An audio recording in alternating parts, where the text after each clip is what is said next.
It's your time, our pleasure. இது எந்நாடும் குறைவதில்லை.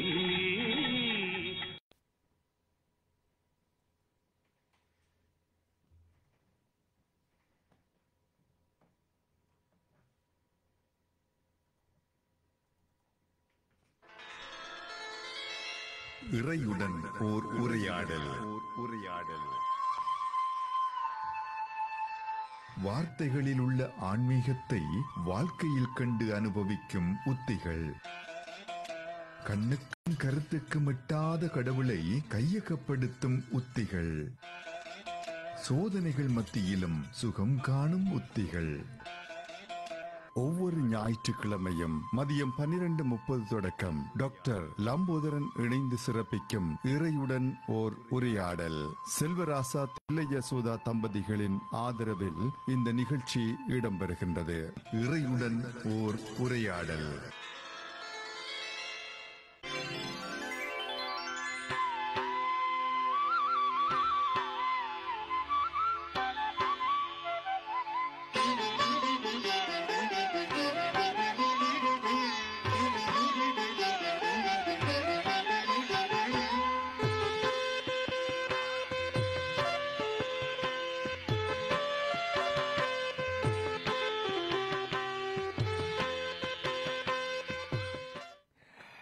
அனைத்து நேயர்களுக்கும் நம்முடைய வணக்கத்தை தெரிவித்துக் கொள்கின்றோம். குறிப்பாக டைம் எஃப்எம் நேயர்கள், இதில் பங்கு பெற்றக்கூடிய நேயர்களையும் செவிமடுக்கின்ற நேயர்கள் அனைவருக்கும் எங்களுடைய அன்பான வணக்கத்தை தெரிவித்துக் கொண்டு இறையுடன் ஒரு உரையாடல் நிகழ்ச்சிக்குள்ளே காலடி எடுத்து வைக்கின்றோம். நேயர்களே, இன்றைய தலைப்பு எதுவென்றால், மரணத்தின் பின் இறைபதம் அடைவது எப்படி? இது பற்றித்தான் நாங்கள் பேசப் போகின்றோம். சைவம் என்ன சொல்லுகிறது என்பதை பற்றி எங்களுடைய டாக்டர் லம்போதரன் அவர்கள் மிக அழகாக எடுத்துரைப்பார் என்று நினைக்கின்றோம். நேர்களே, உங்களுக்கு தெரியும், ஒரு மரணம் நடந்துவிட்டால் அவர் இறைபதம் அடைந்து விட்டார், சிவபதம் சேர்ந்து விட்டார், இறைவனடி சேர்ந்து விட்டார் என்று எல்லாம் நோட்டீஸ் எழுதி போடுவார்கள், அல்லது விளம்பரங்களிலே எல்லாம் அவரை பற்றி சொல்லுவார்கள். குறிப்பாக அவர் இறைபதம் சேர்ந்து விட்டார். இது எப்படி இவருக்கு எப்படி தெரியும் இந்த விதத்தில் இந்த நியாயம் இருக்கிறது என்பது பற்றியெல்லாம் வேறு ஆணி வேறாக அலசி ஆராய்ந்து தருவதற்கு இது ஒருவர் தான் இருக்கின்றார். அவர்தான் எங்களுடைய டாக்டர் லம்போதரன் அவர்கள். அவருக்கு நான் இப்பொழுது வணக்கம் சொல்ல போகின்றேன். வணக்கம் எங்களுடைய டாக்டர் லம்போதரன் அவர்களே. வணக்கம் தங்கா. வணக்கம் டைம் எஃப்எம் நேயர்களை, உங்களை மீண்டும் இந்த வானிலையில் இறையுடன் ஒரு உரையாடல் நிகழ்வின் ஊடாக இந்த ஞாயிறு மதியம் சந்திப்பதில் மிக்க மகிழ்ச்சி அடைகின்றேன். இன்றைக்கும் ஒரு அருமையான தலைப்பு வசீகரனத்தை தந்திருக்கின்றார். மரணத்தின் பின் இறைபதம் அடைவது எப்படி? சைவம் என்ன சொல்கின்றது? இதில் பார்த்தால் ஒன்று இறைபதம். அதுதான் தங்கா சொன்னார். இறந்த பிற்பாடு வந்த மரண அறிவித்தல்களிலேயும் மரண அறிவித்தலை கொடுக்கின்ற விளம்பரங்களிலேயும் சரிகளை இறைபதம் அடைந்தார், சிவபதம் அடைந்தார் என்றெல்லாம் போடுகிறார்களே, இது எப்படி சரியாகுமா என்று கேட்டார். இறைபதம் என்றால் முதல் என்னென்று பார்க்க வேண்டும், எப்படி அடைவது என்று பார்க்க வேண்டும், மற்றது மரணத்தின் பின் என்பதை பற்றியும் பார்க்க வேண்டும். சமயங்கள் எல்லாமே ஒரு பூரண நிலை அடைவதை பற்றி சொல்லுகின்றன. அது பௌத்தமாக இருந்தாலும் சரி, கிறிஸ்தவமாக இருந்தாலும் சரி, இஸ்லாமாக இருந்தாலும் சரி, சைவமாக இருந்தாலும் சரி, வைணவமாக இருந்தாலும் சரி, மனிதன் இப்பொழுது இருக்கின்ற நிலையிலிருந்து ஒரு பூரண நிலையை அடைவதற்கு எல்லா சமயங்களும் சொல்லுகின்றன. இந்த பூரண நிலையைத்தான் நாங்கள் இறைபதம் என்று சொல்லுகிறோம். சிவபதம் என்று சைவர்கள் சொல்லுவார்கள். இந்த இறைபதம் அடைவதை எல்லா சமயங்களும் சொன்னாலும் எப்போது இந்த இறைபதம் கிடைக்கின்றது என்ற கேள்வி ஒன்று இருக்குது. எப்போது இறைபதம் கிடைத்துக்கள பெரும்பாலான எல்லா சமயங்களும் சொல்றது உண்டு, இறந்த பிற்பாடு இந்த உலகத்துல நீங்க வாழ்ற வாழ்க்கைக்கு ஏற்றபடி இறந்த பிற்பாடு உங்களுக்கு அது கிடைக்கும். ஒரு ப்ராமிஸ் தான். இப்போ இலங்கையில எல்லாம் தேர்தல் நடக்க போகுது. இப்பெல்லாம் சொல்லுகிறார்கள், நாங்கள் வந்தவுடன் இது கிடைக்கும், நாங்கள் வந்தவுடன் அது கிடைக்கும் என்றெல்லாம் சொல்லுகிறார்கள்.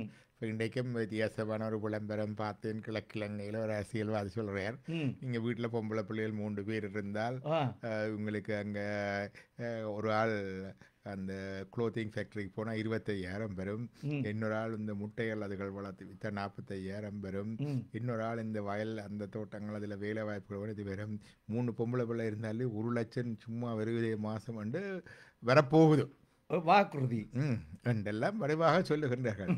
அது மாதிரி இதெல்லாம் வந்து ப்ராமிஸ் தானே, இப்படி இறந்த பிறகு இது வருமென்று சொல்றதும் அதே மாதிரி தான் இருக்குது, அடைகிறது. அதுக்கு அழகாக இதுக்கு இதை மறுத்து ஒரு மதம் இருக்கின்றது. அந்த நாள் இருந்தது. அது லோகாயுதம் என்று சொல்லுவார்கள் அந்த காலத்தில். இந்த காலத்தில் பகுத்தறிவாதம் சொல்லுவார்கள். என்ன இருக்கைக்குள்ளே அனுபவிக்கல அங்கே போய் அனுபவிக்க போறேன்னு சொல்றது இது என்ன கதை? கண்ணுக்கு முன்னாலே இருக்கிற தண்ணியை குடிக்கல, பிறகு அங்கே போய் என்ன காணல் வெளியில பாலவனத்தில் போய் தண்ணி குடிக்க போகிற மாதிரி என்ன கதை? கண்ணுக்கு முன்னாடி இருக்கிறத அனுபவிக்கிறத விட்டுட்டு நீ என்ன கதைக்கிற, இங்கே இருந்து அப்படி ஒன்றும் பகுத்தறிவாதம் சொன்னு சொல்லுகின்றோம். அது அழகாக சிவஞான சித்தியார் பரபக்ஷத்தில் சொல்லி இருக்குது. அப்போ இப்படி சொல்லுவார். ஆகவே இது ஒரு ப்ராமிஸா உண்மையா அல்லது ஒரு ஏமாற்று வேலையா அல்லது இவர்களை நல்லபடி வச்சிருக்கிறதுக்கு ஒரு உத்தியா? இப்படி கொஞ்சம் பயப்படுத்தி வச்சா தான் மனுஷனும் இப்படி இருப்பாங்கன்றதுக்காக இது ஒரு உத்தியா அல்லது ஒரு திருப்தி அல்லது ஒரு சிலர் பேக்காட்டுறதுக்காக இப்படி சொல்லி ஊரை பேக்காட்டி உலகத்தை எலெக்ஷன் மாதிரி தான் இப்படி சொல்லி வச்சிருக்கிறார்களா இப்படி எல்லாம் கேட்பார். சைவம் சொல்லுதுன்னா இறைபதம் எப்பவும் அடையலாம். இப்பவும் இருக்கைக்குள்ளே அடையலாம். அது எப்படி? அதான் சைவன் சொல்றது.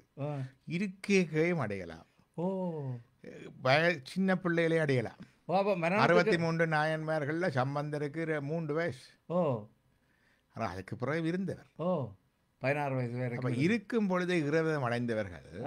இருபதம் அடைந்த உடனே செத்து போறேன் இல்லை, சில பேர் சொல்ற மாதிரி. சில இருபதம் அடைந்த உடனே செத்து போவார், அப்படி எல்லாம் சொல்ற மாதிரி அதெல்லாம் இருக்குது. வேதாந்த மரபில் சொல்லுவார்கள், இறைவனை அனுபவித்தால் 40 நாளுக்குள்ள உடம்பு போயிடும். அப்படி எல்லாம் இல்லை, அவர்கள் இருப்பார்கள். அவர்களைத்தான் சைவம் சொல்லுது ஜீவன் முத்தர்கள். ஜீவன் முத்தர்களோ?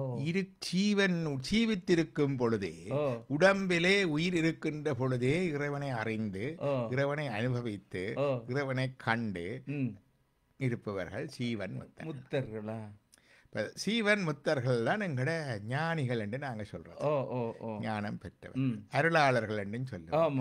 60 பெரிய புராணம் சொல்ற 63 நாயன்மார்களின் சீவன் முத்தர்கள்.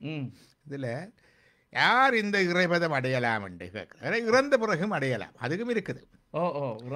மற்றது இறந்த பிறகு மேலான பிறப்புகளுக்கு போகலாம். நாங்கள் இருக்கிற உலகம் இந்த பிரகிருதி உலகம். இங்க வந்து வெள்ளம் ஊத்ததான் தெரியும் தானே, எல்லாம் இருக்குது இங்க, எல்லாம் இருக்கு. அப்ப இங்க வந்து போறது என்றால் ரொம்ப கடினம்.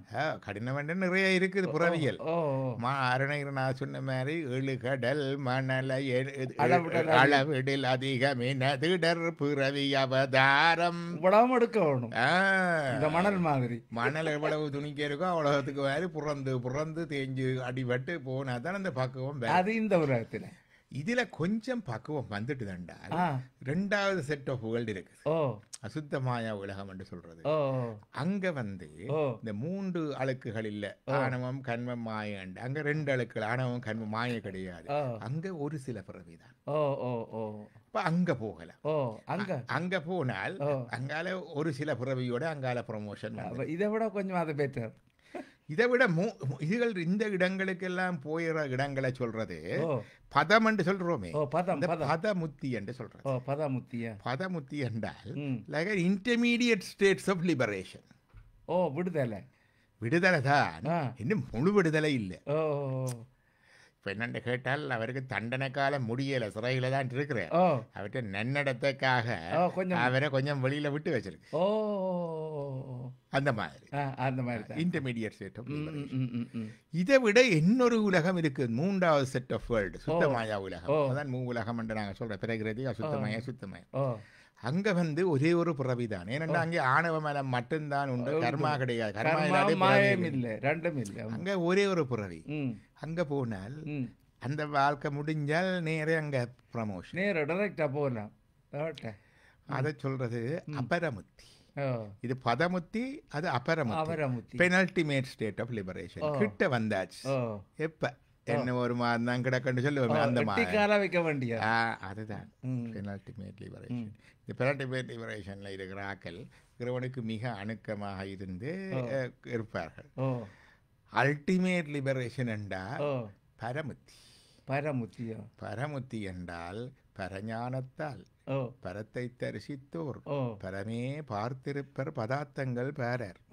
பதார்த்தங்களை பார்க்க மாட்டேன், அப்படியே இறைவன்லயே ஒன்றி போவினோம். அங்கால என்னையும் தெரியாது, உங்களையும் தெரியாது. இது எப்படி தெரியும் எங்களுக்கு? கிட்ட நிக்கிறதோ ஒட்ட நிக்கிறதோ இத மற்றவையால் அந்த பார்க்கலாது. சைவத்தில் அதுதான் ஒரு முக்கியமான விஷயம். நாங்கள் இந்த கனனைசிங்ன்றது செய்யறீங்க. அதாவது காலத்துக்கு காலம் கொஞ்சம் பேரை லிஸ்ட் பண்ணி எல்லா ஞானிகளும் இறைவனுடைய போனுட்டோம் லிஸ்ட் பண்றாங்க. அது சைவத்தில் இல்லை. ஏனென்றால் எங்களுக்கு நாங்களே அஞ்ஞானிகள். இதுல இவர் ஞானி இவர் ஞானி இல்லைன்னு அவைக்கு மார்க்ஸ் போட்டு அவைக்கு தகுதி போட்டு அவைக்கு அங்கீகாரம் கொடுக்கறதுக்கு நாங்களே. எந்த விதத்துல இது நியாயம்? இது இறைவன் வெளிப்படுத்துவார், எல்லாரையும் வெளிப்படுத்தணும் இல்ல. வெளிப்படுத்தி என்ன செய்கிறது? இடையில தேவையான ஆக்களை அப்படி ஒரு கோடு போட்டு காட்டி விடுறது. கடைசியா கோடு போட்டு காட்டின ஒரு 63 பேரை வச்சிருக்கிறோம். அதுக்கு பிறகு எங்களுக்கு அருணகிரிநாதர், குமரகுபர சுவாமிகள், தாயுமானார், இப்படி ஒவ்வொருத்தர் இருந்திருக்கிறோம் அந்த இதோட பாக்குறது. அப்ப இப்படித்தான் நாங்கள் பார்க்கிறது ஞானிகளை. அப்ப இதை ஞானிகளை மற்றவர்கள் அளவிட இயலாது, ஒப்பிடவும் இயலாது. பெருமையால் தம்மை ஒப்பார். இது ஞானிகள் இப்படி இந்த 3 படிநிலைகளை கடந்து ஒவ்வொண்டா போறதும் இருக்குது. இந்த இதுகளுக்கு போகாம நேர போறதும் இருக்கு. இப்ப என்னன்னு கேட்டா இறை பதமண்டா சொல்லிட்டோம். அதாவது அங்க கீழே மற்ற சுவர்க்கத்துக்கு போய் வாரதெல்லாம் இறை பதம் என்று சொல்றது இல்லை. சைவம் சுவர்க்கம் என்று சொல்றது அது ஒரு ஹாலிடே ஸ்டேட். இங்க செய்யற நல்லதுகளுக்கு கொஞ்சம் புண்ணியம் கூட செய்தா அங்க ஒரு ஹாலிடேக்கு போய் வர மாதிரி, அது இடையில போய் வாரது அது வேற. இந்த கியூபாவுக்கு போய் வந்த அந்த மாதிரி. அப்ப இந்த சுவர்க்கலோகம் வேறு, மற்றது பரலோகம் என்பது வேறு. அதுக்கு இடையில இருக்கிற இந்த 3 உலகங்கள்லாம் பிரகிருதி மாயா நாங்க இருக்கிறது அசுத்தமாய சுத்தமாய. அப்ப இவங்களுக்கு இப்ப இறை பதம் என்றது இந்த பதமுத்திகள், மற்றது பரமுத்தி. அபரமுத்தி பரமுத்தி. அப்ப intermediate liberation, state of liberation, penultimate state of liberation, ultimate state. Ultimate.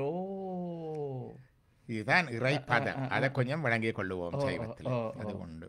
அப்படி வந்துட்டால் என்ன நடக்குது என்றால் இது சீவன் சிவன் ஆகுது. இறைவன் என்றால் என்னென்று கேட்டா அளவற்ற ஆனந்தம், இன்ஃபினிட் பிளிஸ். இப்போ எங்களுக்கு இன்ஃபினிட் பிளிஸ் இல்லை. எங்களுக்கு இன்பமும் துன்பமும் நாங்கள் செய்கிற கர்மத்துக்கு ஏற்ற மாதிரி வந்து கொண்டு. இப்போ நாங்கள் இறைவனை அடைந்துட்டால் இறையாயே ஆகிவிடுவோம். ஆகிவிட்டால் எங்களுக்கு இன்ஃபினிட் பிளிஸ். இறைவனுக்கு பேரறிவு, முற்றறிவு. எங்களுக்கு எல்லாருக்கும் சிற்றறிவு. அந்த நிலைக்கு போனா எங்களுக்கு முற்றறிவு. இறைவன் அளவற்ற அன்பாளன், அளவற்ற அருளாளன். குர்ஆன்ல சொல்லி இருக்குது. எங்களுக்கு இதெல்லாம் சொல்லுறாரு. எங்களுக்கு இருக்கிறது எல்லாம் கண்டிஷனல் லவ், லிமிட்டட் லவ். ஒரு அளவான அன்புதான். அங்க அந்த இறைநிலை அடைந்துட்டால், இறைவதம் அடைந்துட்டால் எங்களுக்கு இந்த பேரன்பு அது வந்துடும். அப்ப இப்படி பேர ஆனந்தம், பேரன்பு, பேரறிவு, இது எல்லாவற்றையும் இந்த உயிர் அந்த நாங்கள் அடைகின்ற நிலைதான் அந்த அல்டிமேட் லிபரேஷன். பொய் கட்டி மெய்யானார் என்று மாணிக்கவாசகர் சொல்லுவார். அந்த அல்டிமேட் லிபரேஷன் அது இறந்த பிறகும் வரும் இந்த பிறப்பில, அல்லது வேற பிறப்புகள்ல இந்த உலகங்கள்ல பிறந்து படிப்படியா போயும் வரும், இருக்கேயும் வரும். அதில் மீட்டிங்கு வினைப்பிரவி சாரார். அது பரமுத்தி, அல்டிமேட் கடைசி முத்திய சாய் உச்சியதான். சாய் உச்சியம் என்று சொல்லுவார். அதுக்கு இடையில இருக்கிறதுகளை சாலோக, சாமீப, சாரூபம் என்று சொல்லுவார். அந்த சாய் உச்சிய முத்தி என்றா அது அங்கதான். அதுக்கு பிறகு இங்க நோ மோர் ரிட்டர்ன்ஸ், திருப்பி வர மாட்டார்கள். அதான் இந்த இறை பதம். அப்ப இறந்த பின் இறைபதம் அடைவது எப்படி என்றுதான் கேட்கிறார். இறப்பின் பின்னர் இருக்கும் பொழுதும் இங்கே இருக்கிறார்கள். அது ஜீவன் முத்தர் இயல்பு எங்களுக்கு சிவஞான போது சூத்திரத்தில் சிவஞான சித்தியார்ல இருக்குது. இவர்கள் எப்படி இருப்பார்கள் என்றால் அவர்கள் ஓடும் புளியம்பளவு மாதிரி இருப்பினும் பட்டும் படாமல் அவர்கள் செயல் செய்து கொண்டிருந்தாலும் அதை பாதிக்கிறேன். எங்கட காலத்துக்குள்ள நாங்கள் கண்டு சொல்றது என்று சொன்னார் ரமண மகரிஷி ஒருவர். ரமண மகரிஷி மற்றது யோகர் சுவாமிகள் இருந்திருக்கிறார். யோகர் சுவாமிகள் இதை விட வேறு ஒருத்தரையும் குறிப்பிட்டு சொல்லுவதற்கு எங்களுக்கு தெரியாது. ராமகிருஷ்ண பரமஹம்சர் சொல்லலாம். இப்படி பார்க்கின்ற பொழுது இந்த ஜீவன் முக்தர் இது எங்களுடைய அனுமானம். ஏன்னா ஜீவன் முக்தர் இயல்பு என்று எங்களுக்கு சொல்லி இருக்கோம். அதை பார்த்து இவர்களுடைய வாழ்க்கையை பார்த்து நாங்கள் நினைக்கிறோம்.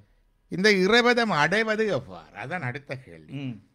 என்னென்று கேட்டால் இந்த இது மனுஷன் வேலை இல்லை. பல பேர் நினைக்கிற மாதிரி நானும் நீங்களும் ரேடியோ ப்ரோக்ராம் நடத்தியோ வீடு வீடா போய் புத்தகம் கொடுத்தோ மதம் மாற்றியோ இந்த இறைவனை கொடுக்க இயலாது. அது நடக்க சல்வேஷன் இஸ் ஹிஸ் ஒர்க், இறைவனுடைய வேலை. அதில் அதுக்கு சில கண்டிவிசிவான வேலைகள் இருக்கு. ஒரு பகுதியை சொல்லுவார்கள். என்னென்று கேட்டால் இப்போ என்ன கேட்டால் எப்படி அடைகிறது என்று கேட்டால் எங்களுக்கு இறைவன் நேர வந்துடுவார் என்று சொல்லிடலாம். நீரு சம்பந்தருக்கு வந்தவர் தானே அவர் தண்டகாட்டில் வருவார் என்று சொல்லிடலாம். ஏனென்றா அது நல்ல பக்குவமாக முன்பிறப்பில் எல்லா தவங்களையும் முடித்தவர்களுக்கு வருவார். பண்டனை தவத்தா தோன்றி பரமனை பத்தி பண்டன் தொண்டரை தானே தூய கதியினில் தொகுப்பர். தானே வந்துடுவார். அப்ப முற்பிறப்பில் சரியகிரிய யோகங்கள் எல்லாம் முடிச்சு கிடைச்சு எல்லாம் முந்தியெல்லாம் எல்லாம் அல்டிமேட் லிபரேஷனுக்கு டெடியாக இருக்கிறார்களே, இந்த பிறப்பில் இந்த ஏன் எப்படி என்றெல்லாம் தேவையில்லை, அது அவர் பார்த்து கொள்ளுவார். அவர் 63 நாயன்மார்கள் வரலாற்றுலையும் நாங்கள் பார்க்குறோம். அப்படித்தான் நடக்குது. இப்போ உங்களை போல இருக்கிறார்கள் எப்படி போகிறது? அதான பெரிய கேள்விக்குரிய கேள்வி.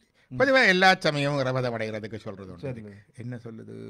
நல்லபடி ஒழுக்கமாக இருக்க வேணும், அன்பாக இருக்க வேணும், அமைதியாக இருக்க வேணும், சாந்தமாக இருக்க வேணும், மனமதி நினைய வாக்கு வளர்த்த மந்திரங்கள் சொல்ல இனமலர் கையிற்கொண்டு நிச்சித்த செய்வம் போட்டி சினமுதல் அகற்றி வாழும் செயல் அறமதானால். அப்போ இப்படி இருந்தா கண்டிப்பா அதுக்குள்ள போகலாம். இறைவனையும் பிடிச்சு கொள்ளுங்க, வாழ்க்கையிலையும் இந்த கோபம் குரோதம் மோகம் மதம் இந்த குணங்களையும் விட்டுட்டு அது இப்படி நல்லா இருந்தால் போகலாம். அது கொஞ்சம் கரெக்ட். இது எல்லா சமயமும் சொல்றோம், அது பிரச்சனை இல்லை, அப்படியும் போகலாம்.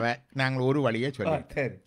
அங்க நீங்களே ஒப்புக்கொண்டுட்டீங்க கரைச்சலான வேலையாள் நானும் தான், நீ கன்ஃபஸ், அதை ஒத்துக்கொள்றோம். இப்படி எல்லாம் நாங்கள் எங்கட கோபம் குரோதம் எரிச்சல் பொறாமை காமம் மற்றது ஆசை இது எல்லாத்தையும் விட்டுட்டு தான் கடவுள்கிட்ட இறைவதம் அடையலாம். ஜென்மத்தில் நடக்கிற விஷயம் இல்லை, நடக்காது. பேசாம இதை விட்டுட்டு வேறு வேலை பார்க்கலாம். இது இப்ப சில பேர் எலெக்ஷன் கேட்கிற மாதிரி ஜென்மத்துல இந்த பாலிவன் பக்கம் போகலான்னு தெரிஞ்சாலும் கூட எலெக்ஷன் கேட்கிறவല്ലോ. அது சில பேர் ஓய்வு விட்டுட்டு ஓய்வு அடைகிறோம் அந்த மாதிரி. அப்ப இது அதே மாதிரி. அப்ப இந்த அப்ப நானும் நீ இருமப்படி போறது எவ்வளவு எங்களை இப்ப வெளியில கனவேருக்கு தெரியாதுதான். வெளியில டாக்டர் தங்க வானொலியில வடிவ தங்க குரலால வடிவ கதைக்கிறதான். நானும் அப்படித்தான். அது வீடுகளில் பார்க்க வேணும், தெரிஞ்ச ஆக்களிட்ட கேட்க வேணும், ஆளுப்படி என்று. அப்பதான் விஷயம் புழங்கு, அப்பதான் விஷயம் புழங்கு.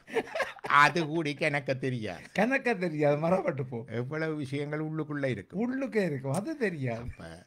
இது எல்லாம் இருக்கேக்குள்ள எப்படி கடவுள்கிட்ட போறோம்? அதுக்குத்தான் எங்களோட சைவத்துல உத்திகள் இருக்கு. முத்திகள். அப்ப சைவம் வடிவா சொல்லுது, இந்த கடவுளை அடைகிற பாதையை வடிவா சொல்லுது. இந்த பாதையில நீரும் இருக்கிறீர், நானும் இருக்கிறேன், கேட்டுக்கொண்டிருக்கிற எல்லாரும் இருக்கிறீர்கள், கேட்காத ஆக்களும் இருக்கிறீர்கள், ஒத்துக்கொள்றாக்களும் இருக்கிறீங்களோ ஒத்துக்கொள்ளாத ஆக்களும் இருக்கிறீர்கள். போக வேண்டிய ஒரு பாத், அதாவது இறைவன் போட்டு ஒரு ப்ளூ பிரிண்ட். என்ன பிரிண்டா? உலக வாழ்க்கையில இருக்கிற எல்லாருக்கும் நடைமுறை பாதைகளை 3 வகுத்திருக்குது. ஒன்று சாமானிய தர்மம், சாமானிய தர்மம் அல்ல லோக தர்மம் என்று சொல்றது. இது வந்து வேர்ல்ட்லி டியூட்டிஸ் அண்ட் ரெஸ்பான்சிபிலிட்டிஸ். அதில் என்றால் எங்களோட அது வந்து மற்றவைக்கு இடைஞ்சல் இல்லாமல் வாழ வேண்டும் சொல்றவையில் மற்றவைக்கு பிரச்சனை இல்லாமல் வாழணும். அது முதலாவது. இதுக்கு சட்டத்தை மதிக்க வேணும். சட்டத்தை மதிக்க வேணும். வாகன விதிகளின்படி வாகனத்தை ஓட்ட வேணும். சட்டப்படி நடக்க வேணும். வரிகளை அந்தந்த மாதிரி கட்ட வேணும். ஒழுங்கா செய்ய வேணும். எலெக்ஷன் கேட்கறதுக்காக இதென்ற மச்சான் மாவன் என்று போட்டு போடாம நல்லவன் பெரியவனை பார்த்து நடத்தக்கூடியவனை பார்த்து ஓட்ட போட வேணும். போட்டுட்டு அப்புறம் பின்னால போய் நின்று பின் கதவால பதவி எடுத்து அங்க போய் இருந்து ஊழல் செய்யாம அவரை ஊழல் செய்ய தூண்டாம நீதியாப்படி வாய்ப்புள்ளவனுக்கு கிடைக்கிறதுக்கு வசதியை கொடுக்க வேணும். அங்கே எங்கே நல்ல கஷ்டப்பட்ட பள்ளிக்கூடத்துக்கு போகிற வாய்ப்பையோ கஷ்டப்பட்ட பாத்தியசாலைக்கு போகிற வாய்ப்பையோ தன்னுடைய அரசியல் செல்வாக்கையோ தன்னுடைய அதிகாரத்தையோ பாவிச்சு தட்டி பறித்து இங்கே வாங்க இந்த பள்ளிக்கூடத்துக்கு செய்துட்டு இந்த ஊருக்கு செய்துட்டு ரெண்டு காட்டாவே அதாவது நியாயப்படி நடக்க விட வேண்டும். இதை சொல்றது உலக தர்மம். இதுக்கு சட்டங்கள் இருக்குது, ரூல்ஸ் இருக்குது, ரெகுலேஷன் இருக்கு, லாஸ் இருக்கு, பைலாஸ் இருக்குது. ஒவ்வொரு லெவல்ல கிராம சபை, மாநகர சபை, மாகாணம், பிறகு மாவட்டம், பிறகு அப்படியே அரசாங்கம் வரைக்கும் வரும். இதை காக்கிறதுக்கு போலீஸ் இருக்குது, நீதிமன்றம் இருக்குது, வழக்குகள் இருக்கு, சிறைச்சாலைகள் இருக்கு. இது உலக தர்மம். இதை இன்ஷூர் பண்றது கவர்மெண்ட். ஜனநாயக நாட்டில் நாங்கள் இதுல இருக்கிறோம். இது முதலாவது. இதை செய்து கொண்டு வந்தால் உலகம் ஒழுங்கா நடக்கும். நான் நிம்மதியா ரோட்ல இறங்கி நடக்கலாம், வரலாம். இது இல்லாட்டி உலகம் முழுக்க ஒரே குழப்பத்தில் இருக்கும். இது கட்டாயம் தேவை. இதை செய்யாட்டிக்கு பிரச்சனை. ரெண்டாவது தர்மம் வந்து வைதீக தர்மம். வைதிக தர்மம்ன்றது இது உலக தர்மம் வந்து ஈகோ சென்ட்ரிக். இது நான், எனது குடும்பம், எனது நாடு, எனது மக்கள், எனது சபை என்று அதில் ஒழுங்கா நடக்கிற தர்மம். அதுல ஒழுங்கா குழப்பினா அங்க உலக அதர்மம். அதுக்குரிய தண்டனைகளை அரசாங்கமோ அந்த அமைப்புகளோ கொடுக்கத்தான் வேணுமோ. ரெண்டாவது வைதீக தர்மம். வைதீக தர்மம் என்னென்னு கேட்டால் மற்றவைக்கு என்னை விட மற்றவைக்கு முக்கியத்துவம் கொடுத்து வாழ்ற வாழ்க்கை. மற்றவைக்கு உதவி செய்து வாழ வேண்டும். மற்றவைக்கு பிரச்சனை எல்லாம் வாழ்றது உண்டு, மற்றவைக்கு உதவி செய்கிறது, மற்ற உயிர்களுக்கு எல்லாத்துக்கும் சேர்த்து. இது சொல்றது சோஷியோ சென்ட்ரிக் தர்மம். ஈகோ சென்ட்ரிக் முதலாவது சோஷியோ சென்ட்ரிக். என்னை விட மற்றவர்களுக்கு முதலாம் கொடுத்து செய்கிறது, அவைக்கு உதவி செய்கிறது, இல்லாதவர்களுக்கு பகிர்ந்து கொள்றது, நல்ல காரியங்கள் கொஞ்சத்தை செய்கிறது. இதுகள் வந்து வைதீக தர்மம். இதைத்தான் மக்கள் சேவை என்று சொல்லுவார்கள். மக்கள் தேவையை மகேசன் செய்ய வேண்டும். இந்த வைதீக தர்மத்தில் இருக்கிறதுக்கு இது லோ இல்லை. இது செய்யணும் என்ற ஒரு சட்டம் செய்தா நல்ல அறஞ்செய்ய விரும்பும். It is desirable. விருப்பம். இதுல அநியாயம் செய்த மற்ற வேண்டிய தட்டி பறிச்சு மற்றவைக்கு உபத்திரவம் செய்து அப்படி எல்லாம் அது அதர்மம். இங்க பாவ புண்ணியம். உலக தர்மத்துல டேக்ஸ் கட்டுறதாலேயோ ரோட்ல வாகன வீதம் ஓடுறதாலேயோ பாவ புண்ணியம் இல்லை. இங்க பாவ புண்ணியம் வைதிக தர்மத்துக்கு வந்துடுது பாவ புண்ணியம். இந்த பாவ புண்ணியத்தை இங்க இருக்கிற அரசாங்கம் ஒன்றும் விசாரிக்கிறேன். இது ஒன்றும் விசாரிக்க தெரியா. இது ஒரு கணக்கு வச்சிருக்கணும். இந்த கணக்கு போகணும்னா இறந்த பிறகு இதுகளுக்கு ஏற்ற மாதிரி ஒரு நியாய தீர்ப்பு இருக்கின்ற எல்லா சமயமும் சொல்லுது. எங்கட சமயத்துல இதை செய்யற சொல்றது யம தர்மராஜா இறைவனால. அவர் தான் சீஃப் ஜஸ்டிஸ். அவருக்கு செக்ரட்டரி தான் சித்திரகுப்தன். நாங்க செய்யற நல்லது கெட்டதெல்லாம் இந்த உடம்புல நுண்ணுடம்பு 5 உடம்பு இருக்கு. அதுல 2வது உடம்பு புத்தி தத்துவத்துல இதெல்லாம் வந்து இப்படி பென் டிரைவ்ல எப்படி இந்த இன்ஃபர்மேஷன் எல்லாம் ஸ்டோர் பண்ணி இருக்கிற மாதிரி இருக்கு. இந்த பிறப்பு இல்ல முந்தின பிறப்புல செய்தது எல்லாமே இருக்கு. ஆனா இந்த பிறப்புக்குரியதை போனோன்னு அங்க கனெக்ட் பண்ணிவிட பார்த்து அதுக்கேற்ற மாதிரி எங்களுக்கு அடுத்தடுத்த பிறப்போ சொர்க்கமோ நரகமோ கிடைக்கும். ஆனா இதால முத்தி கிடையாது. இறைபதம் நீங்கள் மக்கள் சேவையால எடுக்க இயலாது. அதுக்கு விதிவிலக்குண்டு. அது வேற. மக்கள் சேவையை இறைவன் சேவையாக நெச்சு அப்படியே பாவித்து செய்தா மட்டும் செய்யல. இல்லாட்டிக்கு மக்கள் சேவை செய்யறேன்னு இங்க இருக்கிற சபைகள் மாதிரி சண்டை பிடிச்சு கொண்டு இருக்க வேண்டிய காசலை மடிச்சு கொண்டு போகணும். அது ஒன்று. ரெண்டாவது. மூன்றாவதாக சொல்றது இந்த இறைவனை அடையணும்டா 3வது ஒன்று வரி இருக்குது. அதை சொல்லுவார்கள் சிவதர்மம். சிவதர்மம். வைதிக தர்மம், சிவதர்மம். உலக தர்மம், வைதிக தர்மம், சிவதர்மம். அது ஈகோ சென்ட்ரிக் தர்மா, சோஷியோ சென்ட்ரிக் தர்மா. இது இறையை மையமாக கொண்டது தியோ சென்ட்ரிக் தர்மம். தியோண்டா இறை, தியோலஜி என்றா இறை. இறைவனை மையமாக கொண்ட தர்மம், இறைவனை மையமாக கொண்ட வாழ்க்கை. இதுதான் இங்கே இருக்கிறது. இருக்கிறது. ஓ இங்கே இருக்குது ஆட்ட. இந்த இறைவனை மையமாக கொண்ட வாழ்க்கை நிறையத்தான் சரியை கிரிய யோக ஞானம் என்ற ஆகமங்கள். அதுக்குள்ள வருதோ? ஓ ஓ. அப்போ இப்படி 4 விதமாக இந்த படிகளுக்கு கூடாக போனால் இறை அடையலாம். இறை அடையலாம்.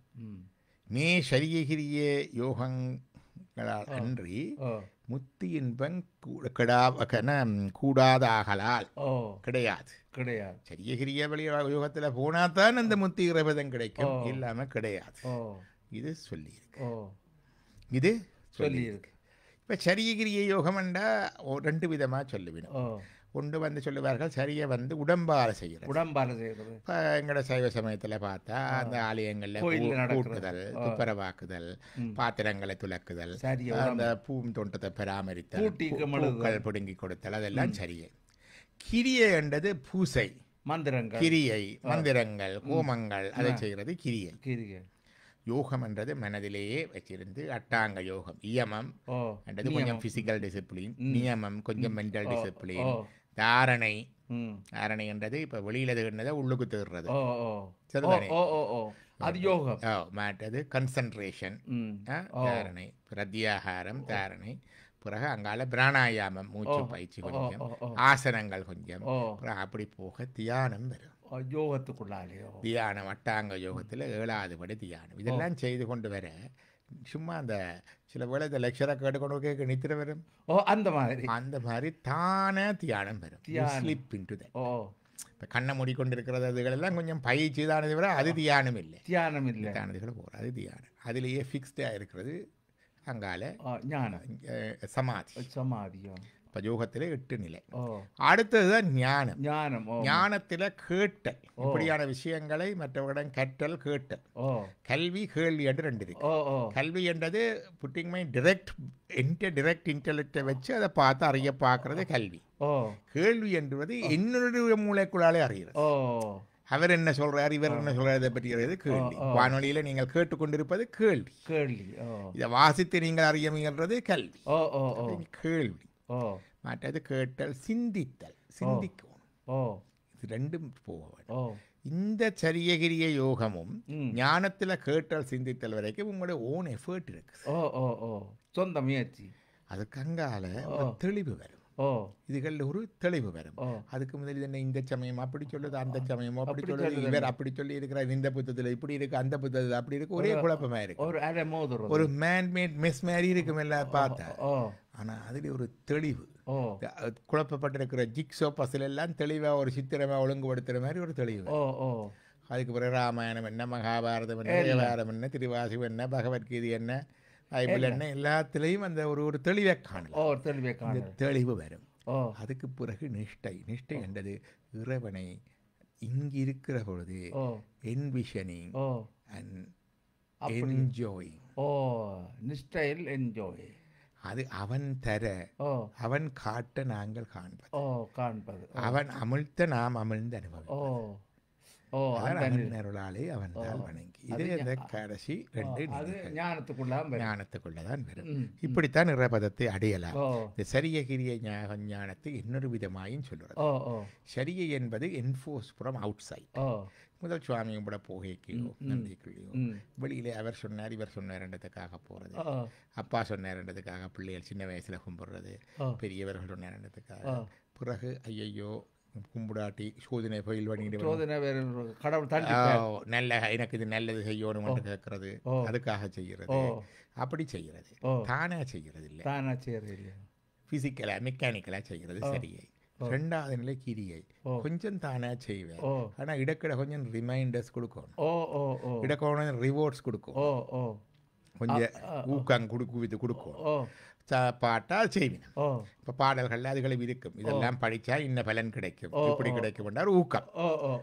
3வது வந்து யோகம் வந்து தானாகவே செய்தல். Self enforced, entirely self enforced is yoga. அதை யோகா அனுசாசனை என்று சொல்லி யோக சூத்திரம் சொல்லி. அப்போ என்டையர்லி செல்ஃப் என்ஃபோர்ஸ்ட், தானாகவே செய்கிறது. அது வந்துச்சுன்றால் அங்கால ஞானம் என்றது இந்த அனுபவங்களை சும்மா ரிப்பீட்டேஷனாக செய்கிறது இல்லாமல் அதை தான் அறிஞ்சு ஆழங்கண்டு அனுபவிச்சு புது புது பரிணாமங்கள் புது புது அனுபவங்கள் புது புது உத்திகள் அதில் தேடி திளைத்து அனுபவித்து கொண்டு வந்து மற்றவர்களுக்கும் பகிர்ற பாருங்க. ரமணர் மாதிரி யோகர் மாதிரி. அதுதான் ஞானம். ஞானம் இப்ப ஞானம் அங்கே என்று விளங்கு. இந்த சரியகிரிய யோக ஞானம் தனியாக இந்த ஆத்மீக விஷயத்துக்கு இல்லை. நீங்க கிரிக்கெட் விளையாடுறனாலும் அது தேவை, டாக்டருக்கு படிச்சு வேலை செய்யறனாலும் அது தேவை, அதுக்குள்ள இருக்குது, பொலிட்டிக்ஸுக்கு போறனாலும் அது தேவை. எல்லாத்திலையும் பார்த்தா சில பேர் ஏனோ தானே விருப்பம் இல்லாதான் செய்கிறது. பலன் அந்த அளவுக்கு தான் இருக்கு. சில பேர் செய்வினம், ஆனா அடிக்கடி ரிமைண்ட் பண்ணி கொண்டு இருக்கணும், அடிக்கடி கொஞ்சம் ரிவார்ட்ஸ் கொடுக்கும். சில பேர் தண்டவாள செய்வினம், சில பேர் கொடுத்துட்டா காணும் நாங்கள் நெக்க பார்க்காதபடி அதை செய்து போட்டு போயினோம். அதான் ஞானம். அப்ப உலகியல் வாழ்க்கையிலேயும் சரியகிரிய ஞானம் உண்டு, இறை ஆன்மீக படிநிலைகளிலேயும் சரியகிரிய ஞானம். உலகியல் வாழ்க்கையில் இருக்கிற சரியகிரிய ஞானம் உலக காரியங்களுக்காக, எங்கட கல்வி, எங்கட பொருள் தேடல், நன்மைகள், வெற்றி, அதுக்காக செய்கிறோம். இதை உபாயச்சரியை, உபாயக்கிரியை, உபாய யோகம், உபாய ஞானம் என்று சொல்லுவோம். அதுக்குரிய பலன் உண்டு. இந்த பலன்களும் கூட அதுல பூரணமடைந்து வரப்பெறுகிற நாடு, இறையை நாடுகின்ற அந்த கரியத்தில் வரையக்கல்ல அந்த காரியங்கள்ல நீங்க செய்ய துவங்கினா அதுலயும் கூட இந்த சரியகிரிய யோக ஞானம் இருக்கு. உண்மை சரியை, உண்மை கிரியை, உண்மை யோகம் ஞானமோ அதுல வரைக்குள்ள அது இறைவனிடம் காட்டுகின்றதாக இருக்கு. உலகியல் காரியங்களுக்கும் சரியகிரிய யோகம் தான் தேவை, இறைவனை அடைகிறதுக்கும் சரியகிரிய யோகம் தான் தேவை. எப்படி இறைவதம் அடைகிறதுன்றதுக்கு இதுதான் வழி, இதுதான் சைவத்தினுடைய ஆகமங்கள் சொன்ன வழி. இது பகவத்கீதையில இல்ல, இது பைபிள்ல இல்ல, பகவத்கீதையில இல்ல. ஆனா இதுக்குரிய ஒத்த படிநிலைகளை காணலாம், இதுதான் சைவம் சொல்லுது. அப்ப மரணத்தின் பின் இறைவதம் அடைவதென்றால் இந்த படிநிலைகள்ல எங்க நிக்கிறீங்கள் என்றதை பொறுத்தது. இதுல ஓரளவுக்கு முற்று பெற்றுட்டீங்கள் என்றால் மரணத்துக்கு பிற்பாடு நேர போகலாம். இல்ல அரைகுறையில் நிக்கிறீங்கள் என்றால் அங்க போய் மேலான உலகத்துல பதமுத்தி நிலைகளை அனுபவித்து அந்த இடையில பட்ட நிலைகளை நின்று பிறகு அதுல இருந்து மேல போய் அங்கால அப்படியே போய் சேரலாமோ. அப்படி அதுக்கு கிட்டவும் இல்லை அண்டா திருப்பி இங்க வருவீங்க, சொர்க்க நரகங்கள்ல போயிட்டு திருப்பி இங்க வருவீங்க தொடங்கும். ஆனா இந்த நிலைகள்ல இங்க இருக்கும் பொழுதே நல்லா முட்டுப்பட்டுட்டா, இருக்கும் பொழுதே நீங்கள் அந்த நிலையை அனுபவிச்சு இருந்து இந்த ஜீவன் விட்டவுடன் அப்படியே இதுதான் சைவம் சொல்லுகின்ற இறைபதம். அதை எப்படி அடைகின்றது, மரணத்தின் முன்னால் மரணத்தின் பின்னால் எப்படி எல்லாம் பொறுப்பு, வழி என்ன, உத்தி என்ன என்பதை மிக விவரமாக வைத்திருக்கிறது.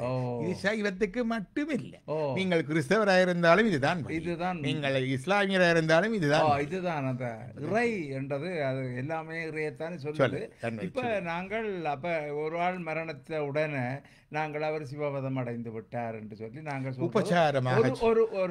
உபசாரமாக சொல்லுவோம். ஒரு நல்ல வார்த்தை, அவருக்கு ஒரு திருப்தி. இப்ப டாக்டர் உங்களோட ஸ்பீச் அந்த மாதிரி இருந்தது சொன்ன மாதிரி, அந்த மாதிரி இருந்தது, நீங்கள் கிருவானந்த வகையார் தான் சொன்னா அப்படி சும்மா உபசாரத்துக்கு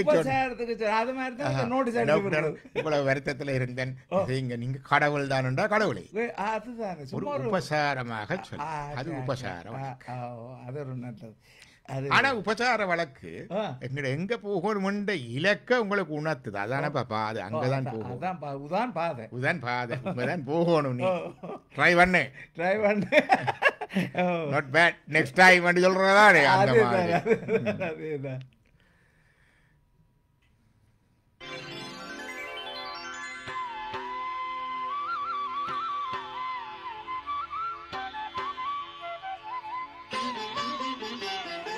நேர்களே, மரணத்துக்கு பின்னால் இறைபதம் எப்படி அடைவது என்பதை பற்றி சைவம் என்ன சொன்னது என்று சொல்லி அழகாகவே இதை விளங்கப்படுத்தி இருக்கிறார் எங்களுடைய டாக்டர் அவர்கள். அவருக்கு நன்றியை சொல்லிக்கொண்டு இப்பொழுது நான் நேர்களை இணைக்கப் போகின்றேன். நேர்களும் நீங்களும் 5147354443 என்பது ஒரு இலக்கம். 4166139515 இந்த இலக்கங்களின் ஊடாக உங்களது கருத்துக்களை பார்ப்போம். உங்களது கருத்துக்களோட வாருங்கள் பார்ப்போம்.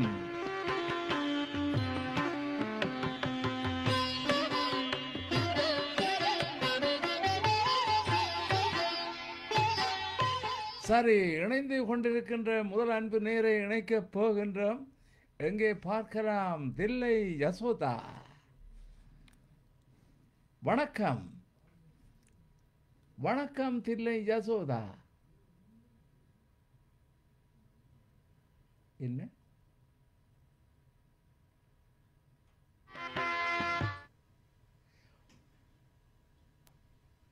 வணக்கம் தில்லை யசோதா. வணக்கம். என்ன இணைப்பு மாறி போய்விட்டது? இல்ல இல்ல இல்ல, சரியா தான் இருக்குதா? சொல்லுங்க. எப்படி எப்படி இருக்கிறீங்க?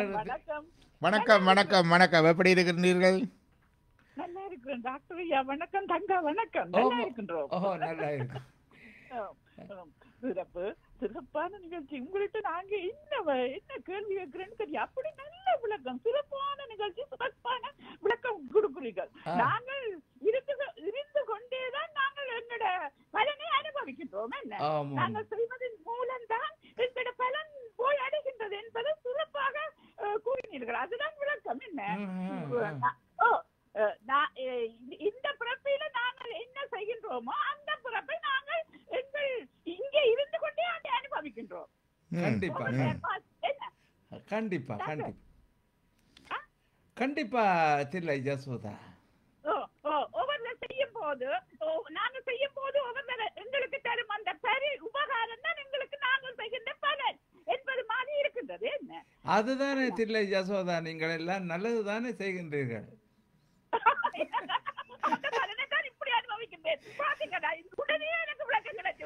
அது உடனே கிடைக்கிற மாதிரி அப்படித்தான் நாங்க செய்வது எங்களுக்கு அதே பலன் கிடைக்கிறது. அப்ப நாங்கள் இந்த பிறப்பில நன்மை செய்தோமோ எப்படியும் நாங்கள் மறுபிறப்பிலும் ஒரு நன்மை எங்களுக்கு அந்த ஒரு கவலை இல்லாமல் எங்களோட மறுபிறப்பை போகலாம் என்ற ஒரு திருப்தி கிடைக்கின்றது. இத தில்லை யசோதாவை பார்த்தா நீங்க முந்தின பிறவிலே நல்லா தான் செய்திருக்கிறீங்க போற கிடக்குது. அந்த முந்தின பிறவியில நல்லது என்பதை வள்ளுவர் சொல்லுவார் என்று கேட்டா, மகன் தந்தை காட்டும் உதவி இவன் தந்தை என்னோட்டான் கொல் என்னன்னு சொல்லு. இப்படி ஒரு புள்ளிய போடுறதுக்கு இவன் தந்தை என்ன தவம் செய்திருக்கணும் மற்றவர் சொல்றது.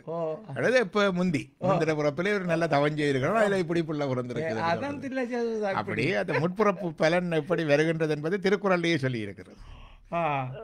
அப்ப சரி தில்லை யசோதா, உங்களோட கருத்துக்கு நன்றி. நன்றி நன்றி, உங்கள் கருத்துக்கு உங்கள் நிகழ்ச்சிக்கான ஆதரவுக்கு மிக்க நன்றி.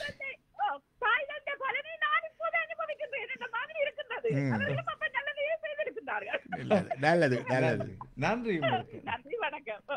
நன்றி. சரி, அடுத்து வருகின்றார் எங்களுடைய செல்வத்தார். வணக்கம் செல்வத்தார். வணக்கம் வணக்கம் வணக்கம் டாக்டர். வணக்கம் தங்க. எப்படி இருக்கிறீர்கள்? இருக்கிறோம். நீங்கள் எப்படி இருக்கிறீர்கள்? இது குடும்ப நிகழ்ச்சியா விட்டது போல. அடுத்தடுத்து 2 பேரும் வருகிறீர்கள். சொல்லுங்கள். எங்களுடைய பெரிய குடும்பம். ஆமாம் ஆமாம், கொஞ்சம் இந்த டெலிபோன் அடைச்சு தான் வருது. என்ன காரணம்? இங்கே எல்லாம் நல்லா, இங்கே நீங்கள் பேசுவது மிக தெளிவாக கேட்குது எங்களுக்கு. என்ன நடந்ததோ தெரியவில்லையா? நல்ல விளக்கம் டாக்டர். நானும் கேட்டுக்கொண்டுதான் இருந்தேன். நல்ல விளக்கங்கள் கொடுத்தீங்க. கேள்வி கேட்கறதுக்கு என்ன வச்சிருக்கிறீங்க? நீங்க எல்லாம் சொல்றீங்க, என்னத்துக்கு அதுக்கு மேல கேள்வி கேட்கிறேன். அதோட அந்த தங்கா முதல்லயே சொல்லி போட்டாரு, தொடக்கத்திலேயே சொல்லிட்டார். அது என்னண்டு சிவபதம் அண்டு இவர்கள் எழுதுவார்கள். அது நான் கேட்டுக்கொண்டிருந்தேன். அப்படித்தான் எழுதி போற பாதை இதுதானப்பா, இங்கதான் போகணும் ஒரு குறிப்பு கொடுத்து விடுறது.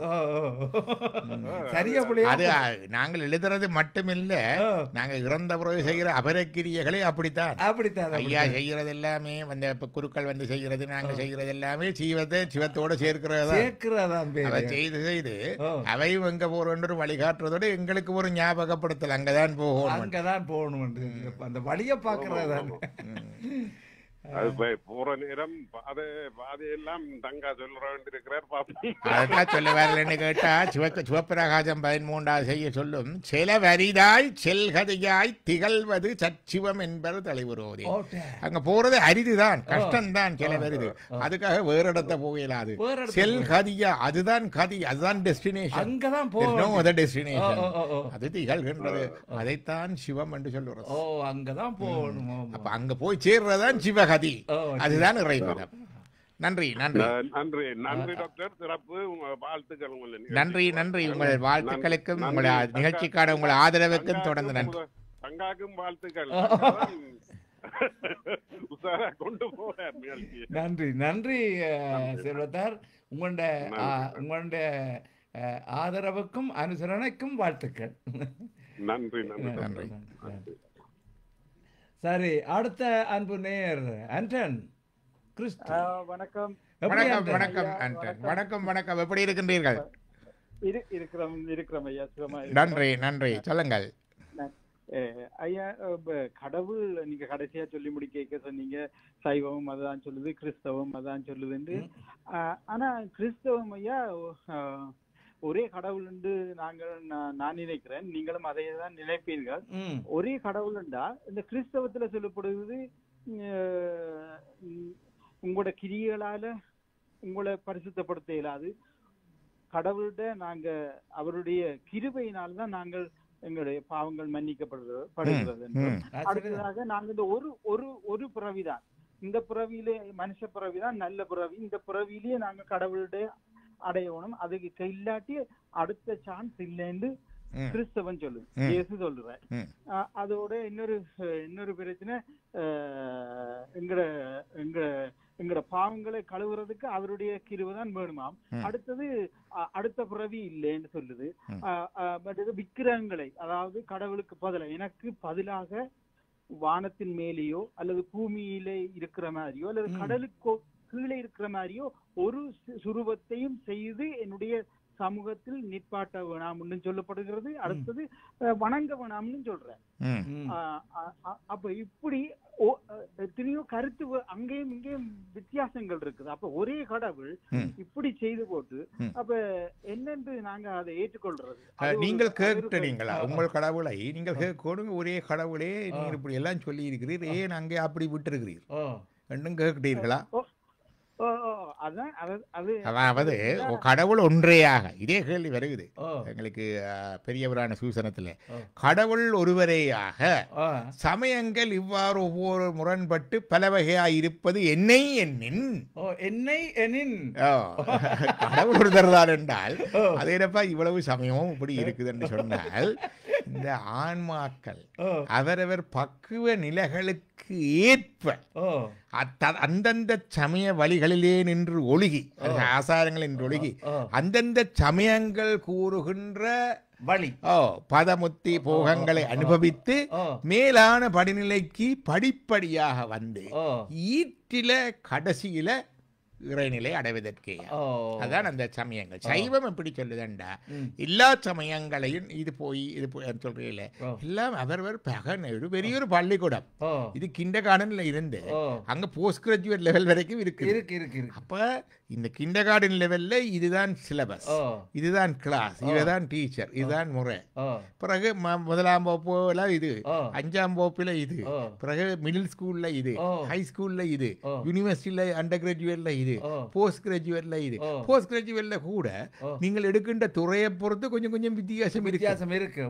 அது மாதிரி சமயங்களும் அவரவருடைய, அதாவது இண்டிவிஜுவல். அது வந்து சமயம் வந்து கடவுளை மையமாக கொண்டிருந்தாலும் கடவுளுடைய செயற்பாடு கடவுளை மையமாக கொண்டதா இல்லை. அவர் தன்னை மையமாக கொண்டு செய்யல, அவர் எங்களை மையமாக கொண்டுதான் எல்லாத்தையும் செய்யறார்.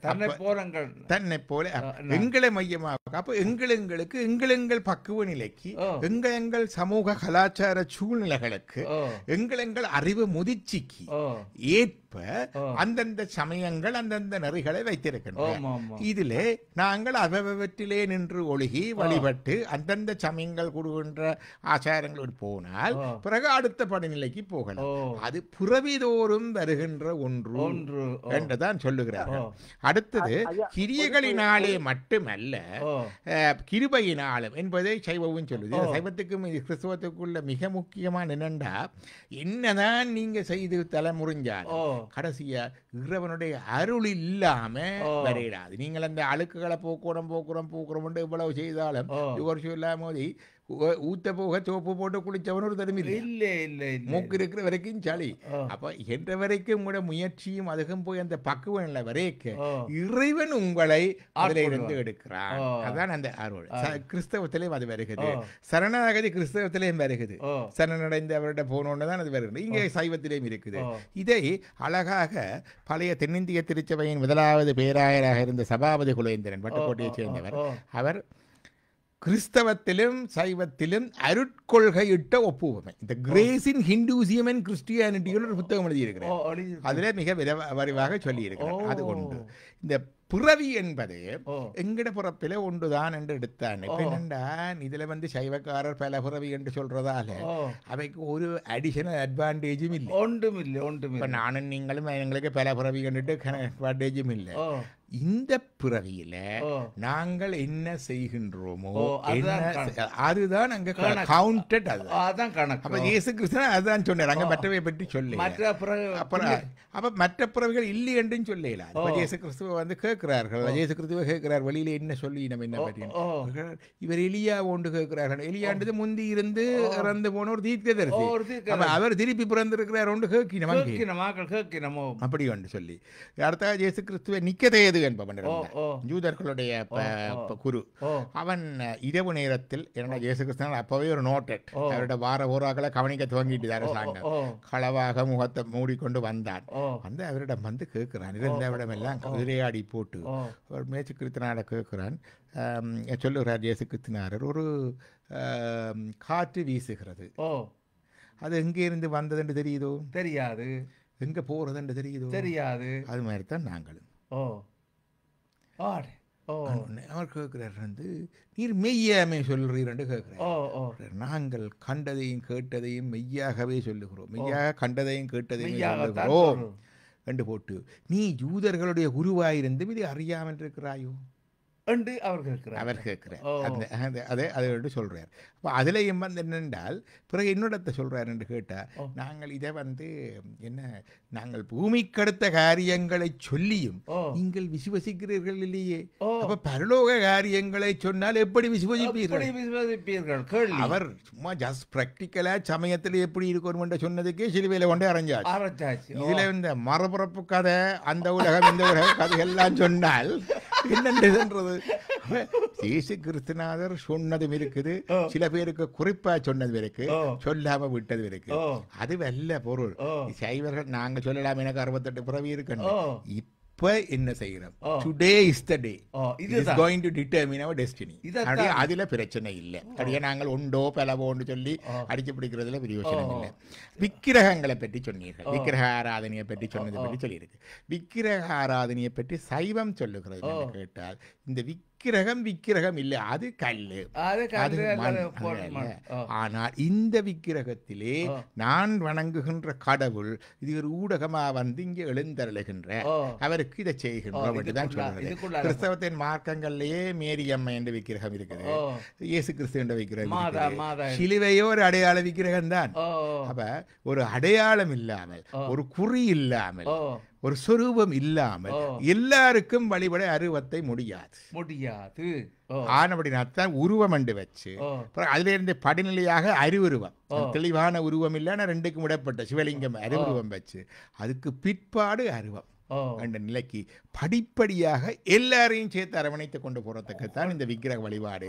விக்கிரகம் கடவுள் அல்ல. விக்கிரக உடையும் சிதையும் எரியும். எனக்கு ஞாபகம் இருக்கு, சுனாமி போகைக்குள்ள அந்த நிவாரண பணிகளுக்கெல்லாம் போகிறதற்கு தனி போகைக்குள்ள அப்போ முதல் ஒரு அம்மா இருந்தவன், அந்த நல்ல இருந்தது பிள்ளைகளை இதுகளை விடுதலைக்கு கொடுத்த இந்த இது இருந்தவர். அப்போ எல்லாம் போய் பார்க்க இந்த அந்த இது வந்து சுனாமியே கொண்டு போயிட்டு. அப்போ அந்த பிள்ளைகளையும் கொண்டு போய் இப்போ துக்கமாக இருந்தா அப்போ என்னோட வந்த ஒருத்தர் சொன்னார், அவள் கிறிஸ்டியன், எல்லாம் மாதா பார்த்து கொள்ளுவேன்ட்டு அவ சொன்னா, தம்பி மாதாவையே கடல் கொண்டு போட்டது வெடியல் தான் கட்டி கெடுத்து கொண்டு வந்தவங்க. அப்ப சொரூபம் எங்கேயும் உண்டு, ஆனா சொரூபத்தை கடந்து அடுத்த இதுக்கு போக வேண்டும். அதுதான் அங்க போகிறது, அதுதான் அங்க இருக்கு. ஆகவே இதுதான் சைவம். இந்த விக்கிரக ஆராதனையை பார்ப்பது, சைவம் புறவிகளை பார்ப்பது, சைவத்துக்கும் கிறிஸ்தவத்துக்கும் உள்ள ஒப்புமைகளை நாங்கள் பார்த்தோம். நன்றி ஆண்டன். ஒரு கேள்வி கேட்கலாமா ஐயா? சொல்லுங்கள் சுருக்கமாக.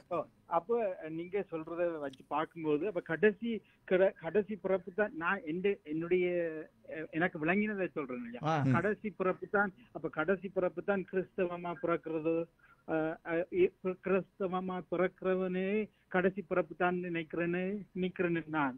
அடுத்ததாக அவர்கள் உண்மையான கிறிஸ்தவர்கள் ஒரு சிலுவமும் வச்சு கும்பிடுற இல்ல. அப்ப அதுதான் அருவத்தை நாங்கள் கும்பிடுகிறோம். அப்ப இதுதான் கடைசி படிநிலையை உங்களுடைய அது நீங்கள் தான் பார்க்கணும். உங்களுடைய குருமாருடன் நீங்கள் தான் கேட்க வேண்டும். அதுக்கு எனக்கு தெரியாது ஏனென்றால், ஆனால் நீங்கள் உங்களுடைய சமயம் சொன்னபடி கிறிஸ்துவனுடைய போதனைகளின்படி ஒழுகி, இதுல முக்கியமானது வந்து விவாதிப்பதை விட அதை கடைபிடிப்பது. நாங்கள் ஒரு சமய ரெசிபி இருக்குது, எப்படி செய்கிற முறுக்கு எப்படி சுடுறது தீபாவளி கண்டு ரெசிபி பார்த்தோம், நல்லா இருந்தது, வித்தியாசமா இருந்தது. நாங்க பொதுவாக உளுத்தம்மா அரிசிமா போட்டு தான் செய்கிறது. இதுல உளுந்து அரைச்சு அந்த ஊற வச்சு அரைக்கிறதுக்கு அரைச்சு போட்டு அதுல மா கலந்து செய்கிற மாதிரி எல்லாம் போட்டுருந்தோம். பார்த்தா போல முறுக்கு வந்துடுமோ இல்லையே, செய்து சுட்டாதான் சமைக்கலாம். அதே மாதிரி சைவத்துல இப்படி இருக்குது, கிறிஸ்தவத்துல இப்படி இருக்கு, இஸ்லாத்துல இப்படி எல்லாம் நல்ல நல்ல ரெசிபீஸ் எதண்டான உண்டை நாங்கள் முயன்று எங்களோட வாழ்க்கையிலே கடைப்பிடித்தால் தான் அதனுடைய பலனை அடையலாம், முன்னேற்றத்தை அடைய முடியும். சொல்லுங்க ஆண்டன். நன்றி நன்றி நன்றி நன்றி. அடுத்த நேயர். நன்றி. அடுத்த அன்பு நேயரை பார்ப்போம். வணக்கம். வணக்கம். வணக்கம். வணக்கம் சுமி, எப்படி இருக்கிறீங்க? எல்லாரும் சுகமா இருக்கிறீங்களா? நல்லா இருக்கிறோம். நீங்கள் எப்படி இருக்கிறீர்கள்? நல்லா இருக்கிறோம். சொல்லுங்கள். நீங்களும் ஒவ்வொரு பக்கத்தால கிளியர் பண்ண இன்னும் பக்கத்தால டவுட்ஸும் கூடுது. அதான் நல்ல விஷயம். அது நல்லதானே. இதுல என்னென்று கேட்டால், இந்த விடயத்தை சும்மா தத்துவமாக எடுத்து படிச்சு பாருங்கோ, போர் அடிக்கும். இப்படி மக்கள் கேள்வி கேட்டு சந்தேகங்களை விளக்குகின்ற பொழுதுதான் எங்களுக்கு அடுத்தடுத்த பக்கங்களை விளக்குறதுக்கு வழி திறக்குது. வழியும் திறக்கும், விளக்குறதும் கூட. நல்லது. சொல்லுங்க சுமி. இல்ல, இப்ப நீங்க சொன்னீங்க, இப்ப எங்களுக்கு தெரியாது ஜீவன் முக்தி, அந்த ஒவ்வொரு முக்தி எல்லாம் இருக்குதுண்டு. ஆனால் அந்த மனித பிறவி ஒருக்காத்தான் கிடைக்குமா அப்படின்னு சொன்னால், அப்ப மனித பிறவிலேயே நாங்கள் எல்லாத்தையும் செய்து முடிக்கணும் என்ற ஒரு நியதி வருது. இது என்னன்னு கேட்டால், இந்த ஒரு பிறவி என்று இல்லாம பல பிறவி என்று சொல்றதுல ஒரே ஒரு அட்வான்டேஜ் எங்களுக்கு இருக்குது. இப்ப எங்களுக்கு பார்த்துருக்கிறோம் பல இடங்கள்ல இதுதான் வாழ்க்கைன்ற ஒண்ணு இருக்கிறது எல்லாத்தையும் முடிச்சுட்டு போடணும்ண்டு. வாழ்க்கையில இன்பம் அனுபவிக்கிறது மட்டும் இல்ல, கடக ரெண்டு காட்டை வெட்டுறாங்க, ஃபேக்டரியை போடுறாங்க, இதை போடுறாங்க, அதை போடுறாங்க, இதுதான் கடைசி, இதுக்கு போட்டா இல்லையன்ற மாதிரி. எங்களுக்கு அப்படி இல்லை. எண்ணற்ற புறவிகள், எண்ணற்ற புறவி. மனித புறவியிலே எத்தனையோ புறவி வரும், வரப்போகுது, வரும். மனிதனா பிறந்தால் மற்றவரா பிறக்கிறது இல்லை, மனிதனா பிறந்து மற்றவராயும் பிறக்கலாம். அறிவலை புறவி பெற்றான் அகலிகை கல்லதானால் என்று வரும். அகலிகை கல்லா போனா மனுஷரா இருந்து கல்லா போறதும் இருக்கு, தெய்வமா இருந்து மனுஷனா வர்றது இருக்கு. அறிவலை புறவி பெற்றான் அது கண்டது. மற்றது சிலந்தி வந்து மனுஷனா வந்ததும் இருக்குது, அதான் கோச்சங்கட் சோழன். இப்படி மாவலி வந்து மாவலி சக்கரவர்த்தி முன்புறப்பில் ஒரு எலியா இருந்த. அப்படி ஒவ்வொரு இது வந்து மாறி மாறி வரும். அப்ப இதுதான் என்று இல்லை. மற்றது இந்த புறவியில வந்து மனித புறவிக்கு மற்ற புறவிகளுக்கும் வித்தியாசம் என்னென்றா, எல்லா புறவிகளும் வந்து நோக்கம் to mature the intelligence of the soul. அதாவது ஆன்மாவினுடைய ஞானத்தை, அறிவை பக்குவம் அடைகிறது, முதிர்ச்சி அடைகிறது. ஆன்மா முதிர்ச்சி அடையாது, ஆன்மாக்கு வயசு கிடையாது. ஆனா the soul doesn't mature, the intelligence of the souls mature. அதான் ஞானம் என்று சொல்றோம். இந்த intelligence of the soul வந்து முதிர்ச்சி அடைகிறது, பக்குவம் அடைகிறது ரெண்டு வழியால. ஒன்று படிப்பறிவு, அது இப்படி எல்லாம் கேட்டு படிச்சு அறிஞ்சு முக்குவம். மற்றது பட்டறிவு, வாழ்க்கையில அனுபவித்து இன்பத்தாலையும் துன்பத்தாலையும் போய் வர அது வரும். இந்த இன்ப துன்பங்களை கொடுப்பதற்கு இறைவன் சும்மா கொடுக்குறீங்கள, எங்களுக்கு ஒரு சான்ஸை கொடுத்து எங்களோட செயல்களை செய்ய வச்சு அந்த செயல்களுக்கு கூடாகத்தான் இன்ப துன்பம் வரும். அப்ப அதுல நல்ல ஒரு பொறிமுறை இருக்கு. இதுல போய் வர அந்த பக்குவனில வரும். படிப்பறிவு பட்டறிவாள ரெண்டும் எங்களுடைய ஆன்மா அறிவு முதிர்ச்சி அடையுது. எவ்வளவுதான் முதிர்ச்சி அடைந்தாலும் இறைவனுடைய பூரண ஞானத்துக்கு வரையலாது. அதான் கிருபைகளினால் மட்டும் கிரியைகளினால் மட்டும் மனிதனை இறைவனை அடைய முடியாது என்று பைபிள்ல சொன்னது அது. அப்ப இப்படி முதிர்ச்சி அடைஞ்சு ஒரு நிலை வரைக்க, பக்குவ நிலை வரைக்க எங்களுக்கு சரணாகதி நிலை வரும். சரணாகதி நிலை வரும். அப்ப அந்த நிலை வரைக்க நாங்க கையை தூக்கிடுவேன், நீதான் ஆளன். அந்த நிலை வரைக்கு எங்களுக்கு நல்லது கெட்டதுகள் ஒரு பொருட்டல்ல. எல்லாம் இறைவன் செயல். பிறகு நான் என்ன நல்லது கெட்டது என்று சொல்றேன், அவற்றை மீறி ஒன்றுமே நடக்கிறேன். நல்லது கேட்டு ஓடும் செம்பனும் ஒக்கவே நோக்கிறார். இந்த ஓட்டு கல்லையும் செம்பொன்னையும் ஒரு மாதிரி தான் இருக்கு. அந்த நிலை பக்குவ இருவினை ஒப்பு மேல பரிவாக எங்களுடைய அழுக்குகள் எல்லாம் கலண்டு போறதுக்கு கணக்கா வந்துட்டுது. சக்தி நீபாத அருட்சக்தி நல்லா பதிய துவங்கிட்டது. இந்த இதுவும் வரும், அதெல்லாம் ஒரேடியா நடக்கும். அண்ட் ஒண்ணு இறைவன் அப்படியே வந்து இந்த அழுக்க அப்படியே எடுத்து தன்னுடைய நிலையை தருவார். அப்ப அதுதான் அந்த ஜீவன் முக்தி என்று சொல்றது, இருக்கும் பொழுதே வருகின்றது என்று சொல்றது. சுமி நன்றி நன்றி நன்றி நன்றி நன்றி சுமி, நன்றி. அடுத்து எங்களுடைய அடுத்த அன்பு நேயர். வணக்கம். வணக்கம், எப்படி இருக்கின்றீர்கள்? நல்லா இருக்கிறோம் சந்திரகாசன். நல்லா இருக்கிறோம். நீங்கள் எப்படி இருக்கிறீர்கள்? நாங்கள் ஐயா உங்களுடைய ஆன்மீகத்தை கேட்டு நான் இன்றைக்கு ஞானத்துக்குள்ள இருக்கிறேன். சிவசிவா, அது உண்மை என்னென்றால் இதை கேட்கின்ற பொழுதும் இந்த தேவார திருவாசகங்கள் இதை படிக்கின்ற பொழுதும் என்ன நடக்குதுன்றா, இந்த திரைப்படம் நாங்க பார்க்கல தியேட்டருக்கு போய், ஆனா இடையில டிவியில ஒரு ஷார்ட் ரீல் ஒன்று போடுவேன், டீசர் டெய்லர் போடுறதுக்கு தான். அது மாதிரி இப்ப இடக்கிட அதுக்குள்ள போய் வரலாம்.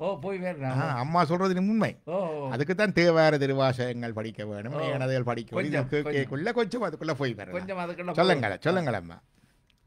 என்னென்றால் ஐயா, நான் நீங்கள் என்ன அம்மான்னு சொல்ற அளவுக்கு நான் கற்றது கைமண் அளவு கல்லாதது உலகளவு எல்லாரும் அப்படித்தான் இல்லையா. நான் உண்மையாகவே இன்று உங்களுடைய என்னுடைய தந்தையார் வந்து யோக சுவாமியின் சிஷியர். அப்பொழுது எங்க தந்தையார் வந்து எங்களுக்கு எந்த இடத்துல என்ன செய்யணும் அந்த ஒரு செயல்பாட்டை கற்று தந்தார். அதே போல நானும் இந்த சின்ன வயதுல இருந்து நீங்க சொன்ன அத்தனை இந்த வசதியானவர்களுக்கு வாரி வழங்குவதை விட எங்கே நாங்கள் பாத்திரம் மறைஞ்சு எங்கே ஒருவர் விழுகிறாரோ அவரை போய் தூக்கி விட வேண்டும் என்றதான் சின்ன வயதிலிருந்து இன்று வரையும் என்னுடைய உண்மை. அந்த இன்னொருவருடைய வாழ்க்கையிலே ஒளியேற்றுவதுதான் உண்மையான தீபாவளி வரப்போது அதையும் சொல்லிடும். எங்களுடைய அகத்திலேயே ஒளியேற்ற வேணும், என்னுடைய வாழ்க்கையிலே ஒளியேற்ற வேண்டும், புறத்திலேயும் ஒளியேற்ற வேண்டும். நாங்கள் எந்த இடத்துல எங்கே ஒருவர் விலகுறாரோ அவரை ஜீவித்து அவருக்கு அன்பை கொடுத்து ஆதரவை கொடுத்து அவருக்கு அந்த எந்த இடத்துல என்ன செய்யணுமோ அதை செய்ய வேணும். இன்றைக்கு நீங்கள் அதை எனக்கு ஞானத்தின் மூலம் எனக்கு பெரிய சந்தோஷம். நான் இனிமே அடுத்த பிறவி எனக்கு இருந்தாலும் இறைவனம் அடைந்தாலும் சரி, உங்களோட இந்த ஆன்மீக சொற்பொழிவை கேட்டே நான் ஞானத்துக்குள்ளேயே வந்துட்டேன்.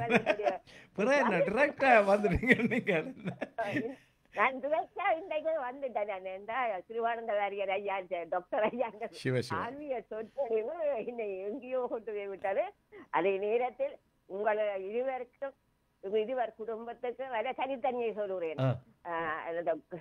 24 கோடுக்கு உங்கள் குடும்பத்தில் தீப ஒளி, தீபாவளி எல்லாம் இது தீப ஒளி உங்கள் உள்ளத்திலும் உங்கள் குடும்பத்திலும் அகத்திலும் புறத்திலும் ஒளி வீச எல்லாம் வல்ல இறைவனை வேண்டி வாழ்த்திக்கொண்டு, அதே நேரம் டாக்டர் ஐயா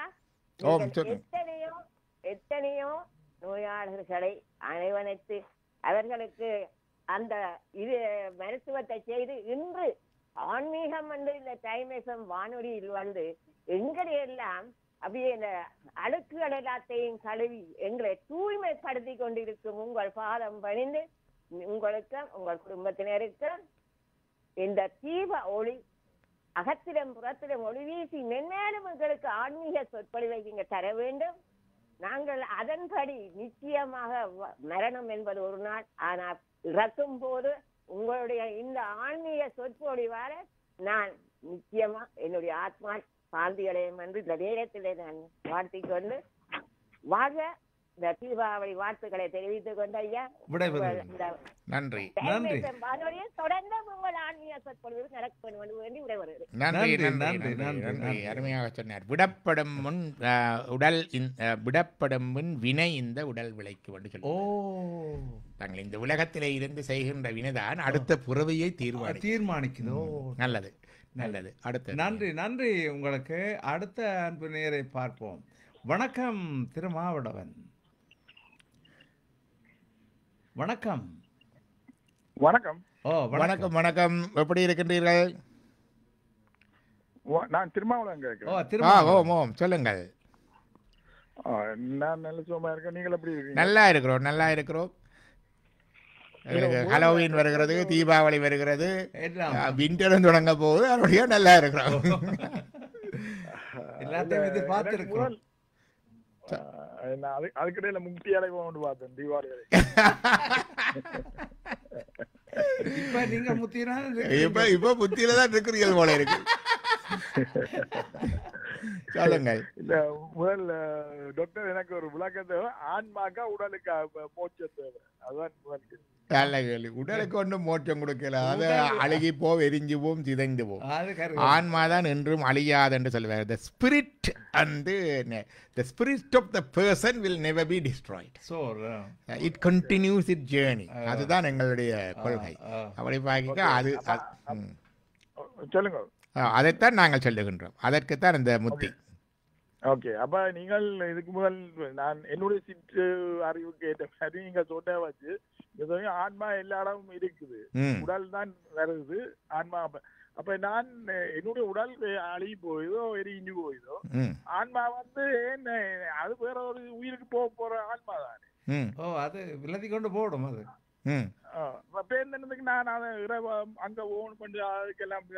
என்னென்றா நீங்கள் உடம்பில்லை, நீங்கள் அந்த உயிர் அல்ல.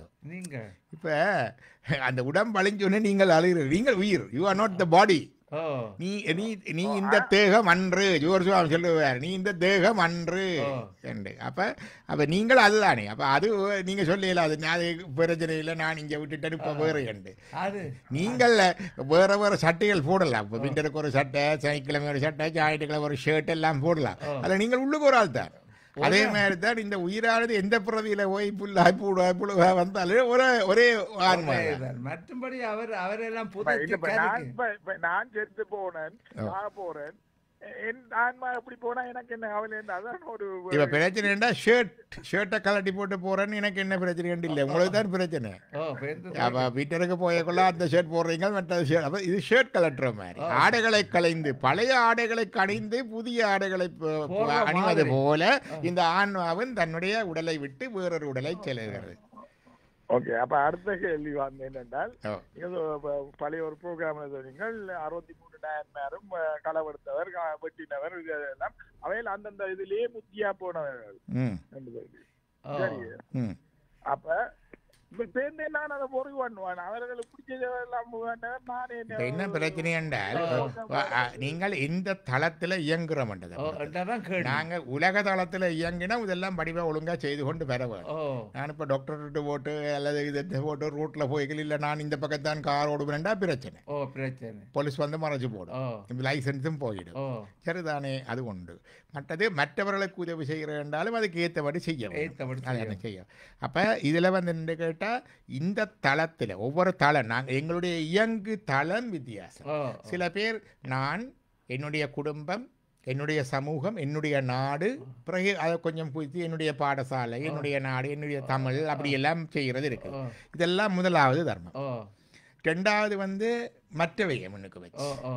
இப்போ மற்றவைக்காக யான் பெற்ற இன்பம் பெருக வையகம் என்று இப்போ இன்னொருத்தருக்கு ஒரு வைத்திய வசதியோ கல்வி வசதியோ வாழ்க்கையை கொஞ்சம் மேம்படுத்துறதுக்கான வசதியோ யான் பெற்ற இன்பம் பெருக, அது 2வது. 3வது இந்த இறநிலைக்குரியது, அதுதான் அங்கே இருக்கிறது. அப்ப நீங்கள் 3வது தளத்துக்கு உங்களை இயங்கு நிலை வந்துட்டு என்றால் முதல் 2 தளத்தை பொருட்படுத்த மாட்டீர்கள். அது விடுபட்டு எல்லாம் தர்மம் தான். ஆனால் மேலான தர்மத்துக்காக கீழான தர்மம் மீறப்படலாம். கன்ஃபிளிக்ட் வரைக்கும் தர்மத்துக்கு சங்கடம் வரும், கன்ஃபிளிக்ட் வரும். அதுதான் கிருஷ்ணர் சொன்னார், சர்வ தர்ம பரிஜியாக மம்மேவம் சரணம் பிரஜ. எல்லா தர்மங்களையும் கைவிட்டு என் ஒருவனே சரணர்வாயாக நான் உன்னை எல்லா பாவங்களிலிருந்தும் விடுவிக்கிறேன். அவை எங்களுக்கு எப்பவுமே கன்ஃபிளிக்டிங் பிரச்சனை இருக்கும். வீட்டுல பாருங்க, அம்மா ஒரு பக்கம் ஒன்று சொல்லுவா, மனைவி என்னொன்று சொல்லுவா, பிள்ளைகள் ஒன்று சொல்லு, அது வேற பிள்ளைகள் எங்களுக்கு. இது இப்ப அம்மாவுக்கு தன்றதா இதுக்கு தன்றதா? அப்ப அது ஒரு தர்ம சங்கடமான நிலைமை, சரியான சங்கடம். அப்படிப்பட்ட நிலைமைகள் வரையக்குள்ள. அப்ப இதுல என்னண்டா நாயன்மாருடைய வரலாற்றை எப்படி நாங்க பாக்குறோம்டா, இப்ப எல்லாரும் தூய்மையான, எல்லாரும் சுத்தமான, எல்லாரும் கோபம் இல்லாம, ஆசை இல்லாம, குரோதம் இல்லாம, பொறாமை இல்லாம இருக்கிற வந்துட்டால் இறைவன்கிட்ட போயிடலாம். அது எல்லா சமயமும் சொல்லுது, அது பிரச்சனை இல்லை. அது வழி, அது அது அது கிளியர், அதுல ஆகிய பண்ண போறது. ஸோ நானும் நீங்களும் எப்படி போறது? அதான் எங்கள்ல அந்த நிலையே எப்படி ஏறது? கொஞ்சம் கொஞ்சம் ட்ரை பண்றது தான். அதெல்லாம் சாணகர முளைஞ்சிருக்கிறதா இருக்கு. அப்ப இருக்கிற நிலையில் இருந்து கொண்டே, no change of uniform, no change of food, no change of colour, no change of என்ன சர்ச்சோ ரிலிஜன் ஒன்றும் இல்லை, சாப்பாடு அது ஒன்று எல்லாம் இருக்கிற நிலையில் இருந்து கொண்டே அவரை பிடிச்சிட்டார். ஹோல்ட் ஆன் டு இட், இறைவனை பிடிச்சிட்டால் அதுதான் இந்த தியோசென்ட்ரிக் தர்மம். அது பிடிச்சிட்டால் அங்கால போயிடலாம். So it gives us a hope. வாழ்க்கையில எந்த கடைநிலையில நாங்கள் இருந்தாலும், கடகட்ட காடையராக இருந்தான்னு இந்த இறைநிலை அடங்கலாம். அதாவது இதுல முக்கியமான விஷயம் என்னன்னா, இந்த மோரலிட்டியில டிரான்சிடென்ட் பண்ணித்தான் இது வரும். அதை டிரான்சென்டல் என்று தான் சொல்றது. ஆகவே இது உலக வாழ்க்கையில இருந்து கொண்டு அப்படி செய்யலாது. ஆனா இந்த நிலையில போக உங்களுக்கு உலக வாழ்க்கை ஒரு பொருட்டல்ல. இப்ப எல்லாரும் அப்படி இருக்கிறது இல்லை. ஆனா இந்த உதாரணங்கள் தந்திருக்க என்னன்னு கேட்டால், இந்த நிலையில் இருந்து கொண்டும் கூட இப்படிப்பட்ட அசடராய் படிச்ச எல்லாரும் தான் இறைவன்கிட்ட போகணுமெண்டா போயிடுமோ? பல விஷயங்கள் அப்படித்தான் படிச்சுத்தான் விளங்கணுமென்ற மாதிரி இருக்கு. பல பேர் கஷ்டப்பட்டு படிப்பிச்சு கொண்டு இருக்கணும். அப்படி போகலாம். ஒழுக்கமா சுத்தமா இருக்கிறதா நோட்ட போகணுமென்றாலும் அதே கஷ்டம்தான். அப்ப இதை பிடிச்சு கொண்டா, எந்த நிலையில் இருந்தாலும் வேதவத்தை பட்டால் அவரை பிடிச்சு கொண்டால் அங்க கொண்டு போவார் என்ற நம்பிக்கையை எங்களுக்கு தருகிறது இந்த பெரிய புராண நாயன்மாருடைய வரலாறு. திருமாவளவன் அப்ப இன்னொரு கேள்வி, இப்ப நீங்க சொன்னதுல இருந்து கிருஷ்ணர் சொன்னார், என்ன நீங்கள் சரணடைஞ்சா நான் எல்லாத்தையும் செய்து கொள்வேன். அப்ப பாருங்க, சிவனை வழிபட்டு சிவதாசன் பேர் எடுத்த எங்கட ராவணனே கடைசியில ஒரு பரிதாபத்துக்கு தான் போறான். அது எப்ப என்ன நடக்குது என்றால், அந்த வழிபாட்டிலே ஒவ்வொரு நோக்கம் இருக்கு. நான் சொன்னேன் உபாயச்சரிய ராவணன் வழிபட்டான், இல்லை என்றில்லை. அவன் என்ன செய்தான்? சிவபெருமான் வழிபட்டோன்னு அவர் கையிலேயே தூக்க போடுது. இவர் ஒருக்கா என்ன செய்யறன்னு கையிலேயே தூக்க போடுது. அதுக்கு கீழே நசிச்சு பெருவிரலால் நசிச்சாச்சு. அவன் பாடினான். இந்த இசையினாலே அந்த அழுத்தம் குறைஞ்சோன்னு வெளியில வந்தான். அவன் தொடர்ந்து பெருங்குடர் எடுத்து அழுதான் அந்த மலைக்கு கீழே இருந்து. ஆனவனால அவன் வெளியில வந்தவனுக்கு இறைவன் அருள் செய்து, தன்னை கெடுத்தவனை அருள் செய்வேன். அவனுக்கு ராவணன் ஞாபகம் கொடுத்து, அவன் வழிபாட்டு கேட்டதுக்காக அவனுக்கு ராவணன் நாமத்தோட அவனுக்கு சந்திரகாசம் என்ற வாழையும் கொடுத்து அனுப்பி. அதான் நான் ராமாயணத்துல படிப்பார். அந்த இன்று போய் நாளை வாழ்ந்ததுக்கு படிப்பார். வேரணம் பொருத பார்வும் வரையில் எடுத்த தோளும், மற்றது நாரத முனிவர்க்கேற்ப நயம்பர உடைத்த நாவும் வீரமும் களத்தே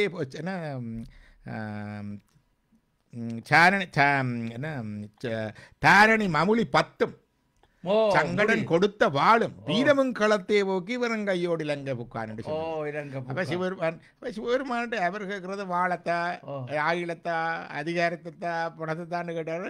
சிவனிடம் அவர் சரணடையல. நாங்கள் கணவர் அப்படித்தான் செய்கிறாங்க கோயில்ல போய். சூரபன்மனும் தவன் செய்தான். நீங்க சொன்னதுல இப்ப சில பேருக்கு கன்ஃபியூஸா போயிடும். ராம சிவபெருமான கும்பிடுறதா இல்லாட்டி கிருஷ்ணரை கும்பிடுறதா? நீங்கள் கடவுளை கும்பிடுங்கள். அந்த கடவுளுக்கு பெயர் இல்லை, ஊர் இல்லை. ஒரு நாமம் ஒரு ரூபம் ஒன்றுமில்லாதானுக்கு 1000 திருநாமம் பாடினான் தெல்லனம் கொட்டாம. ஆனா ஒவ்வொரு படிநிலை ஒரு நிலையில கடவுளை நாங்கள் இதத்தான் அதைத்தான் கும்பிடுறோம். அதுதான் உண்மை. அது உபாயமான வழிபாடு. ஆனால் உண்மையாக இறைவனை நீ அன்பு வச்சு நீ தான் நாயன்மார்கள் எல்லாம் இதைத்தான் அதைத்தாண்டு கும்பிட இல்லை, தங்களுக்கு இதைத்தான் அதைத்தாண்டு கும்பிடல. உண்மையாக அவரை என்று கும்பிடும் பொழுது அது நிச்சயமாக எங்களுக்கு கிடைக்குது. அப்ப அப்படி கும்பிடுகிற பொழுது அதான் பைபிள்லயே இருக்கு. அந்த மோசக்காரன் அநியாயக்காரர்களும் கூட விரதம் இருந்தார்கள் என்று இருக்கு. எல்லாரும் விரதம் இருக்கிறது தான். தங்களோட பாவம் தீர்க்கிறதுக்காக விரதம் இருக்கிறவர்களும் இருக்கிறார்கள். அநியாயக்காரர்கள் சதி செய்கிறதுக்காக விரதம் இருக்கிறவர்களும் இருக்கிறார்கள். நீங்கள் வழிபடுவதில்லை. அதான் சொல்லால் என்று கேட்டால் அருணடிக்கு அன்பர் செய்யும் பாவமும் அறமதாகும். பரநடிக்கு அன்பில்லாத புண்ணியம் பாவமாகும். புண்ணியம் செய்தாலும் அது பாவமாகும். அப்ப எதை செய்யணும்ன்றதை பொறுத்தது பாவமாகும். வரமுடை தக்கன் செய்த மாவேளி தீவையாகி. தக்கன் நல்லதானே செய்தான், நல்ல யாகம் செய்தான். எத்தனையோ வேத மந்திரங்களை கொண்டு வந்து அந்தனர்களை கொண்டு வந்து ஓத வச்சான். தோத்திரன் நடக்குது, வேத முதல் நடக்குது, ஆகுதி நடக்குது, தானம் நடக்குது, தர்மன் நடக்குது, எல்லாமே நடக்குதே. ஆனால் அவன் யாருக்காக செய்தான்? தன்னுடைய புகழ், தன்னுடைய அதிகாரம், தனக்காக. நிற்கவே இல்லை. Invite the God at all. இன்றைக்கு நாங்க திருவிழா செய்கிறதும் பல கோயில்கள்ல இப்படித்தான். அது வேற விஷயம்.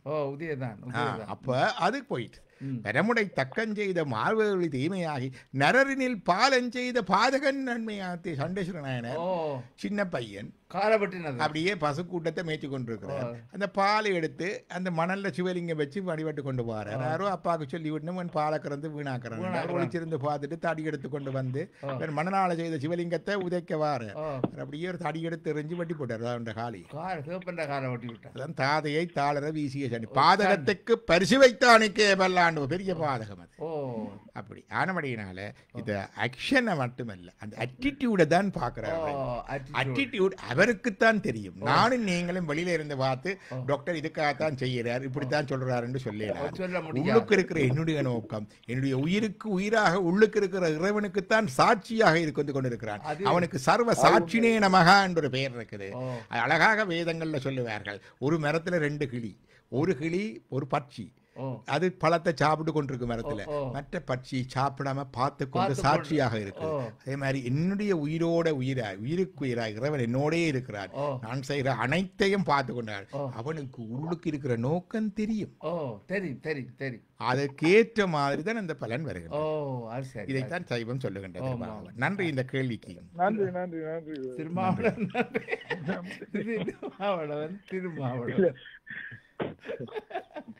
நன்றி திருமாவளவன். நன்றி நன்றி நன்றி. என்னென்று கேட்டால் நாங்கள் மேலோட்டமாக இப்படி செய்து இப்படி போகலாம் என்று சொன்னோம். இப்ப திருமாவளவன் கேள்வியில் என்று கேட்டால் நாங்க இப்படி பிளாக் அண்ட் ஒயிட்ல அப்படி லிஸ்ட போட்டுட்டு இப்படி செய்யிட்டு இப்படி போன்னு சொல்லலாது. இதுக்குள்ள ஒரு சூட்சமான உட்கருத்து இருக்கு என்பதை இவர் சொன்ன திருமாவளவன் சொன்னதுக்குள்ள வந்துட்டுது. இதுக்கு ஒரு பாடல் இருக்கு. நாடுகளில் புக்குளன்று. ஒவ்வொரு நாடா தீர்த்த யாத்திரை செய்து அந்த கோயில் இந்த கோயில் போய் காடுகளில் புக்கு இருந்தும், காடுகள்ல போய் தவஞ்செய்கிற நாகமுலை புக்கு இருந்தும், குகையில போய் தனிச்சிருந்தும், தாக முதல் தவிர்ந்தும், பசிதாகம் இல்லாம சாப்பிடாம நீடு பேல நித்தராய் நெடுங்காலம் இருந்தும். சில பேருக்கு அந்த சித்தர் 200 வரையும் இருக்கிறார், இவர் 500 வரையும் இருக்கிறார், பாபாவை பார்த்துட்டு வந்தார், ரஜினிகாந்த் 2000 வருஷம் இருக்கிறார், இப்படி எல்லாம் சொல்றது இருக்கு. நீடு பேர பித்தராய் நெடுங்காலம் இருந்து நின் மேல ஞானத்தை இல்ல அந்த அழுக்கு போன அழுக்குகள் எல்லாம் போன அந்த ஞானத்தை இல்ல நிகழ்ந்திடுவர் புறப்பில். திருப்பியும் வருவினம் ஈடுதிரு மலர்குழலார் இடைத்தலைக்கே எரிவிழிக்கே எரிவிழியின் படுகடைக்கே முளைக்கே எரிவிழியின் படுகடைக்கே கிடந்தும். பெரிய பெண் பித்தர. இந்த பெண்களுடைய கண்ணறி, பெண்களுடைய மார்பு, பெண்களுடைய இடை, அதுக்கே கண்ணும் கருத்துமே இருக்கிற காமகர்கள் கூட அவர் கூடிய வீடும் கூடி குஞ்சித்த சேவடியும் கும்பிட்டே இருப்பார். அப்படி அப்ப நாங்க வெளியில பார்த்துட்டு சொன்னேன் சீவன் முத்தர சொல்லலான்னு ஆக்ஷனை பார்த்து வெளி வாழ்க்கையை பார்த்து நடத்தைய பார்த்து நாங்கள் சொல்லலா என்பது இது கடைசியில இறைவதம் அடைவது எப்படி என்று சைவன் சொல்லுறதுல இதெல்லாம் ரூல்ஸ் எல்லாம் சொல்லியாச்சு. ஆனா இப்படி விதி விலக்குகள் இருக்கு என்பதை திருமாவளுடைய கேள்வியினூடாக நாங்கள் தொட்டு விடக்கூடியதாக இருக்கின்றன. இது விதி விலக்கு. இந்த விதி விலக்கை கொண்டு வந்து விதியா சொல்லப்படாது. அங்க அப்படி அவர் இருந்தவர் தானே நானும் அப்படி இருந்துட்டு போறேன் அப்படி நேரடியா பார்க்கல. அதனால அங்க பாருங்க நீங்க சொன்ன சரி. என்னடா அந்த நாயன்மார்ல அப்படி இப்படியா இருந்தாலும் அவரோட அந்த நினைப்பு சரியா இருந்தபடினா அந்த இடத்த பிடிச்சிட்டேன். சரி, நன்றி நன்றி எங்களுடைய டாக்டர் அவர்களே. அடுத்த அன்பு நேயர் வணக்கம். மதிய வாழ்த்துக்கள். மதிய வாழ்த்துக்கள் உங்களுக்கு. கமலேஷ் சொல்லுங்க. ஓம் ஓம் ஓம் எங்கண்ட சொல்லுங்க. பெஞ்சமின் சொல்லுங்கள். பெஞ்சமின் மரமனையில். ஓம் ஓம் சொல்லுங்கள் பெஞ்சமின். நீங்கள் இருந்து தந்த ஒவ்வொரு கருத்துக்கள் நல்லது. நான் கேட்டுக்கொண்டே இருந்தேன். இதுல என்னென்றால் இந்த 10 கற்பனைகள் இருக்குதானே, அது அது சிலர் சொல்லுவாரு இயேசு தந்தது மோசஸுக்கு கொடுத்ததுண்டு. ஆனால் அது பொதுவா கடவுள் தான் மோசஸுக்கு கொடுத்தது. சரி, இந்த 10 கட்டளையையும் இன்றைக்கு நாங்கள் உலகத்துல எல்லாரும் நாங்கள் அது எந்த வழியா இருந்தாலும் நாங்கள் அதை நடைமுறைப்படுத்துறோம் இல்லது. இன்றைக்கு நாங்க பாக்குறோம் என்னென்றால் சில வணக்கம் செய்யறது போல அது செய்யறது போல இதெல்லாம் சொல்லி கொண்டு வந்தாங்க. ஆனால் எவர்கள் இப்படியான வணக்கம் இல்லாம இருக்கிறார்கள். சிலருக்கு சில வணக்கம் செய்யணும். வீட்டுல அவைக்கு அந்த வீட்டுல உள்ள ஃப்ரிட்ஜ் அவன் சீட் அவன் பவுன் அவன் வீடு எல்லாம் வந்து சில விக்கிரமா தான் இருக்குது. அப்ப அதை பார்க்க ஏன் இவர்கள் மற்றவர்களை பார்த்து நீங்க சில வணக்கம் செய்றீங்கன்னு சொல்றீர்கள். போயிருவீங்கள் நீங்க நேரம் போயிருவீங்கன்னு சொல்லி ஆக்களை என்ன செய்யறாரு பயமுறுத்தி கொண்டிருக்கிறார். அப்ப சிலர் சொல்றாரு நாங்களெல்லாம் பரிசுத்தம், நீங்கள் பரலோகம் போக மாட்டீங்கள், நான் பரிசுத்தம் சிலர் சொல்லி கொண்டிருக்கிறார். ஏன்னா நீங்க சில வணக்கம் செய்கிறீங்க, சில வணக்கம் செய்கிறீங்கள், போக மாட்டீங்க, நீங்கள் பரகதி அடைய மாட்டீங்க. இயேசுவை நீங்கள் கும்பிடும் கொண்டு சொல்லணும். இயேசுவை நீங்க கும்பிடும் கொண்டு சொல்லணும். இயேசு யார வணங்காரு சொல்றதுக்கு தெரியுது இல்லையா? அப்ப இப்படிப்பட்ட சூழ்நிலையில நான் இந்த மத ரீதியா கதைக்கல சமய ரீதியா கதை உங்களோட அட்வைஸ் நான் கேட்கும் பொழுது இத்தனை காரியம் படிச்சு கொண்டேன். அதுக்கு உங்களுக்கு நன்றி டாக்டர். தங்காக்கு நன்றி. நன்றி. அருமையான விளக்கம் சொன்னேன். இந்த சிலை வணக்கம் வணக்கம் என்றதுண்டா வாழ்க்கையில எதை பெருசா கொண்டாடுறோமோ அதுதானே வணக்கம். சில பேருக்கு காசே தான் கடவுள், சில பேருக்கு கணவனே கண்கண்ட தெய்வம், சில பேருக்கு காதல் செய்யும் மனைவியே சக்தி கண்டீர், சில பேருக்கு செய்யும் தொழிலே தெய்வம், சில பேருக்கு பிள்ளைகள், சில பேருக்கு கல்வி, சில பேருக்கு ஆராய்ச்சி, சில பேருக்கு சமூக சேவை, மக்கள் சேவையே மகேசன் சேவை. இப்படி ஒவ்வொருத்தரும் ஒவ்வொரு கடவுளை வச்சிருக்கணும். ஆனால் என்னென்று கேட்டால் இந்த உயிர்ப்புள்ள உண்மையான கடவுளை பிடிக்க வேணும். நிறைய இல்லாட்டால் முதுகள் எல்லாம் உயிர்ப்பில்லாத வெறும் கல்லுகள், சிலைகள். ஆகவே சிலை வணக்கம் என்றது தனியே சிலை வணக்கத்தை அல்ல, உருவகம் அல்ல. இப்படி நாங்கள் எங்கட கார், எங்கட வீடு, எங்கட பதவி, எங்கட பட்டம், எங்கட தொழில், எங்கட மனைவி, எங்கட புள்ள, இப்படி எல்லாம் கும்பிடுறமே, இப்படி எல்லாம் பெருசா கொண்டு அதில் அதான் வள்ளுவர் சொன்னார், பொருள் அல்லவற்றை பொருள் என்று உணரும் மருளானாம் மானாம் மயங்கி போய் கிடக்கிற இது மெய்ப்பொருள் இல்லை. மெய்ப்பொருளை திருறையில் எல்லாம் பொய். இந்த பொய்களையே மெய்யென்று நிச்சு பொருள் அல்லவற்றை பொருள் என்று உணரும் மருள். மருளண்டா இருட்டு மயக்கம். அதாலதான் திருப்பி திருப்பி பிறக்கிறோம். ஆகவே சிலை வணக்கத்துக்கு நல்ல ஒரு அருமையான கருத்து பெஞ்சமின் உள்ளுக்கு இருந்து வந்தது. அங்க சில வணங்கன்னு சொல்றோம். நாங்கள் எங்க வீட்டுல இருக்கிற காரம், புரிஜம், வீடும், வாசலும், மனைவியும், பதவியும் அதைத்தானே பெரிய சண்டை ஜோதிக்கிறோம். அதுதான் நாங்க வணங்குற கடவுளாண்டா. நாங்கள் சிலையைத்தான் வணங்குகிறோம். சரி, இது சிலையத்தான் வணங்குறீர் ஆனா அதனூடாக உயிர்ப்புள்ள கடவுளை பார்க்கிறேன் நீர் கடவுளை வணங்குகிறீர். நன்றி பெஞ்சமின். நன்றி நன்றி நன்றி நன்றி பெஞ்சமினுக்கு ஒரு வாழ்த்து சொல்லிக்கொண்டு அடுத்த அன்பு நேயர் வணக்கம். வணக்கம் சிவகுமார் டாக்டருக்கு வாழ்த்துக்கள். வணக்கம் சிவகுமார். வணக்கம் வணக்கம் வணக்கம். அதாவது மண்டைக்கு சிலை இருந்தா வெளியில சிலையா தெரியும், மண்டைக்கு கல் இருந்தா வெளியில கல்லா தெரியும், மண்டைக்கு விஞ்ஞான அறிவு இருந்தா வெளியில அணுவா தெரியும், மண்டைக்குள்ள படைத்தவன் இருந்தால் அணுவுக்குள்ளேயே படைத்தவனை பார்க்கலாம். அதுதான் மண்டைக்குள்ள என்ன இருக்குன்ற பொறுத்து இருக்கு. மண்டை கல்லண்டா வெளியில கல்லா தான் தெரியும்.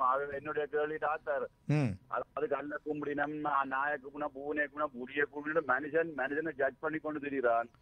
அதால மத போர் நடக்குது. சில இந்துக்களுக்கு சிவபெருமானோட கூட அறிவு இருக்கு, சில கிறிஸ்தவர்களுக்கு ஜேசுநாதரோட கூட அறிவு இருக்கு, சில முஸ்லிம்களுக்கு அல்லாவோட கூட அறிவு இருக்கு. என்னுடைய கேள்வி, நான் பூரண சரணாகதி அடைஞ்சவரால் கடவுளிடம் படைத்தவன் அவன் என்னை வழிநடத்தி செல்வது அவன் கடன். ஆகவே மனுஷரை ஜட்ஜ் பண்ண வேணுமோ இல்லை கடவுள் படைத்தவன், இந்த பிரபஞ்சத்தை படைத்தவன் ஜட்ஜ் பண்ண வேணுமோ? இதுதான் என்னுடைய கேள்வி. நன்றி. அதாவது இந்த மனிதன் ஜட்ஜ் பண்றேன்னு சொன்னால் உலக தர்மத்துக்கு வரும். உலக தர்மத்துக்கு அதான் வர்றது. அப்ப நாட்டுக்குன்னு அதான் நடக்கிறது. யம தர்மராஜன் ஜட்ஜ் பண்றது, நீதி நியாயம் நடக்கிறது, அது வந்து அங்க அடுத்த ஜட்ஜ். இறைவன் ஜட்ஜ் பண்றது அடுத்த ஜட்ஜ். அதுதான் மேலான ஜட்ஜ்மெண்ட். அப்ப இறைவன் வந்து இந்த சிவபுண்ணிய கணக்குன்னு சொன்னே, சிவபுண்ணியங்களுக்கு கணக்கு வச்சிருக்கிறது சண்டேஸ்வரர். அவங்க அது இறைவனே கணக்கு வச்சு அங்காளி எடுக்கும். அது வேற.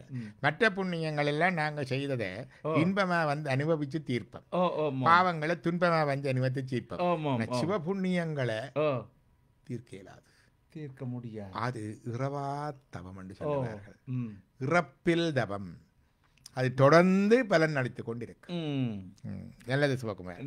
நன்றி சிவகுமார். அடுத்த எங்களது அன்பு நேயர் இவரைத்தான் எதிர்பார்த்தான் வந்திருக்கிறார். பார்ப்போம். வணக்கம் மிஸ்ரியா. இனிய மதிய வாழ்த்துக்கள் டாக்டர். வணக்கம் மிஸ்ரியா. வணக்கம் வணக்கம். உங்களுடைய குரல் இல்லாமல் நிகழ்ச்சி சூபை இல்லாமல் சூடு பிடிக்க அப்படி இல்லை. சொல்லுங்கள். இல்லை, சந்தோஷம். நீங்கள் நினைத்ததுக்கு சந்தோஷம். நல்லது. கொஞ்சம் லேட் ஆயிட்டு, கொஞ்சம் ஒரு வேலை வெளியே போயிட்டு வந்தால கொஞ்சம் லேட் ஆயிட்டு. முதலில் தங்கா அவர்களுக்கு இனிய திருமண நாள் வாழ்த்துக்கள். எப்படி போனது உங்களுடைய திருமண நாளோ தெரியவில்லை. சந்தோஷமா இருந்திருக்கும். நல்லது நல்லது நல்லது தங்கா. என்னுடைய இன்றைய கேள்வி என்னன்னு சொன்னா, இந்த மறுபிறவியை பற்றி எல்லாம் நேர்கள் பேசிக் கொண்டிருந்தார்கள். அப்ப இறைவன் வந்து உயிரை படைக்கவில்லை, உடலைத்தான் கொடுப்பார் என்று நீங்க ஒரு பேசியிருந்தீர்கள். ஆமா. அந்த வகையில் வந்து ஒரு உயிருக்கு வந்து முதல் பிறப்பாக எந்த உடலை, அதாவது முதல் நம்ம படித்திருக்க விஞ்ஞானத்தில் அமீபா தான் ஒரு கல விலங்கு உயிர் அப்படின்ற மாதிரி, ஃபர்ஸ்டுக்கு அந்த எல்லா உயிர்களுக்கும் ஒரு மாதிரி, இப்ப அமீபா மாதிரி எல்லாரையும் படைத்து விட்டதா, இல்லாட்டி புல்லு மாதிரி எல்லாரையும் படைத்தாரா, இல்லாட்டி எல்லாத்தையும் டிஃப்ரெண்டா மனிதன், பறவை, நாய், அது இது எல்லா உடம்பையும் கொடுத்தாரா? என்ன மாதிரி அவரு அப்படி கொடுத்தண்டு வைக்கலாம் என்று சொன்னா, இப்ப ஒரே மாதிரி புல்லா படைத்தார் என்று சொன்னா, நீங்கள் உங்களுடைய இதில் சொல்லுவீர்கள் புல்லாகி பூண்டாகி அப்படி வந்தன்னு சொல்லி. புல்லாகி இருக்கும் போது மனிதன் பாவம் செய்வதற்கோ புண்ணியம் செய்வதற்கோ எந்த ஒரு இதுவும் இல்லை. ஆரம்பத்திலேயே அவர்கள் புல்லாக இருந்திருந்தார். அப்ப அவர்களுக்கு மறுபிறவி எடுக்க வேண்டிய அவசியமே வந்திருக்காது. அல்ல மிக்ஸ் பண்ணி எல்லாத்தையும் சேர்த்து கொடுத்தாரா கடவுள்? ஆனா சொல்லப்படுது அரிதிலும் அரிது மானிட பிறப்பு என்று சொல்லப்படுகிறது. புல்லாகி பூண்டாகி அப்படியே தான் கடைசியா தான் மானிட பிறப்பு வந்தன்னு சொல்லப்படுது. அப்ப இந்த மானிட பிறப்பு வந்ததுக்கு பிறகு எங்களுக்கு இனி பிறவி இல்லை, நாங்க ஒரு பிறவி தானே தான் எங்களுடைய மதங்கள் சொல்லுகிறது. நீங்கள் அதை என்ன மாதிரி சொல்ல போறீங்கன்னு பார்ப்போம். அடுத்து இந்த இரண்டாவது சிம்பிள் கேள்வி. இப்போ ஒரு இயக்கம் உண்டு, அதாவது ஒரு புதிய மதமாகவே உருவாகி இருக்கிறது, பிரம்ம குமாரிகள் என்று. நீங்க கேள்விப்பட்டீங்க?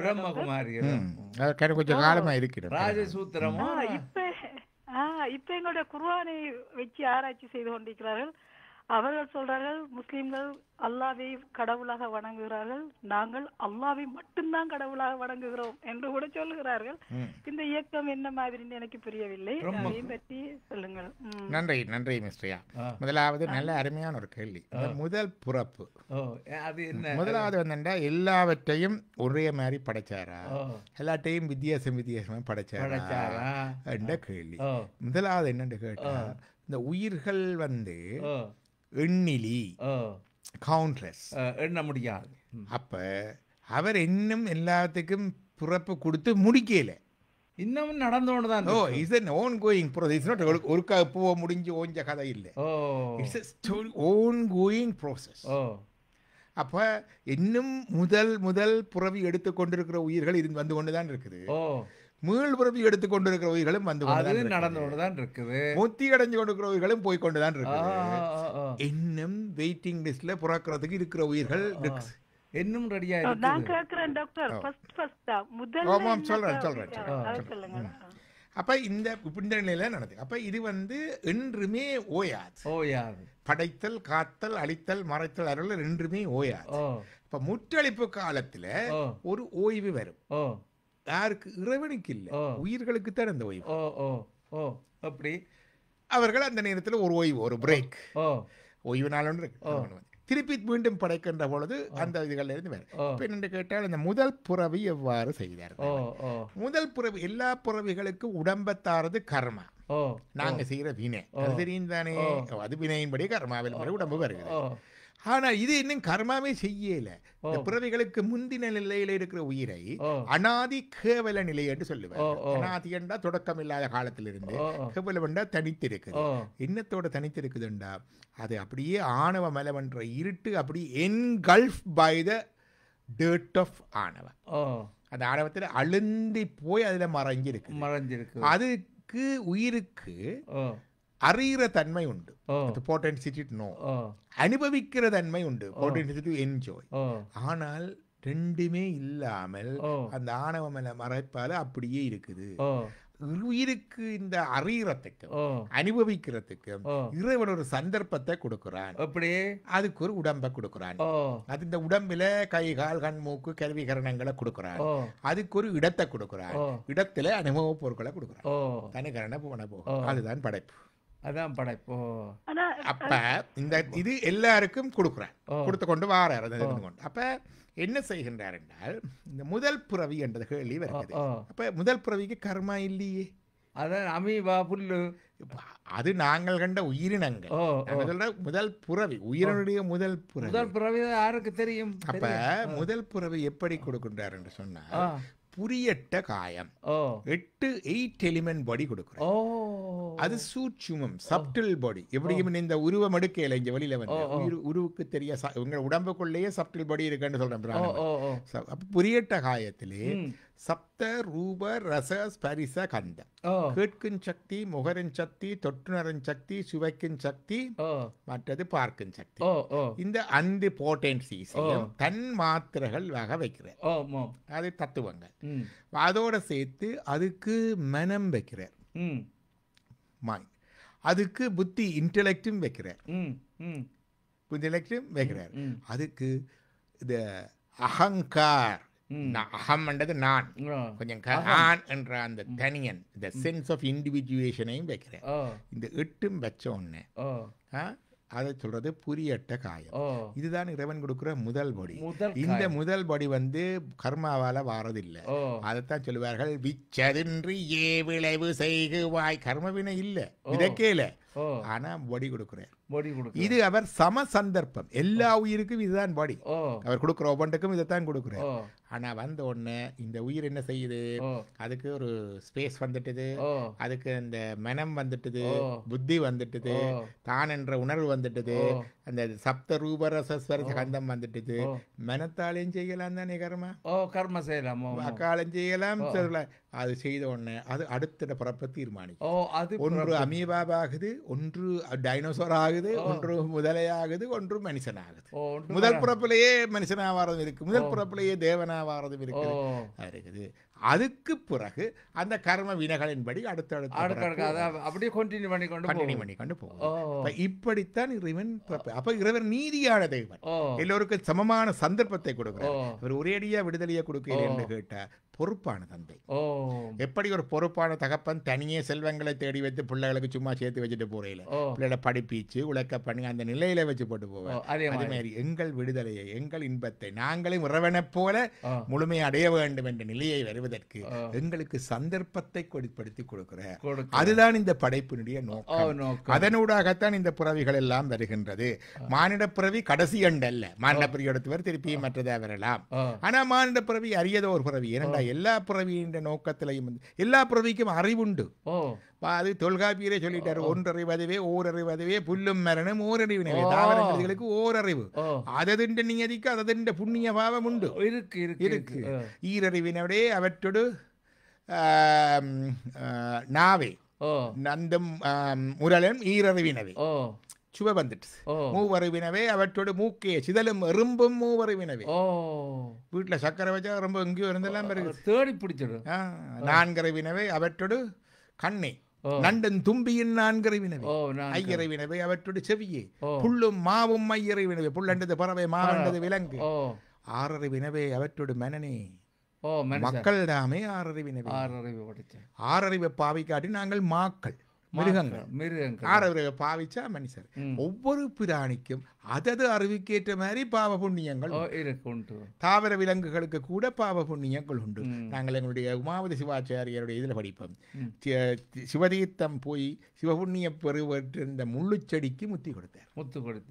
முள்ளுச்செடிக்கு முத்தி கொடுத்த வரலாறு பார்க்கிறோம் நாங்கள். எங்களுக்கு சிலந்தி வழிபட்ட வரலாறு முத்தி அடைஞ்ச வரலாறு இருக்கு. யானை வழிபட்டு முத்தி அடைஞ்சது இருக்கு. எறும்பு வழிபட்டது இருக்கு. எலி வழிபட்டது இருக்குது.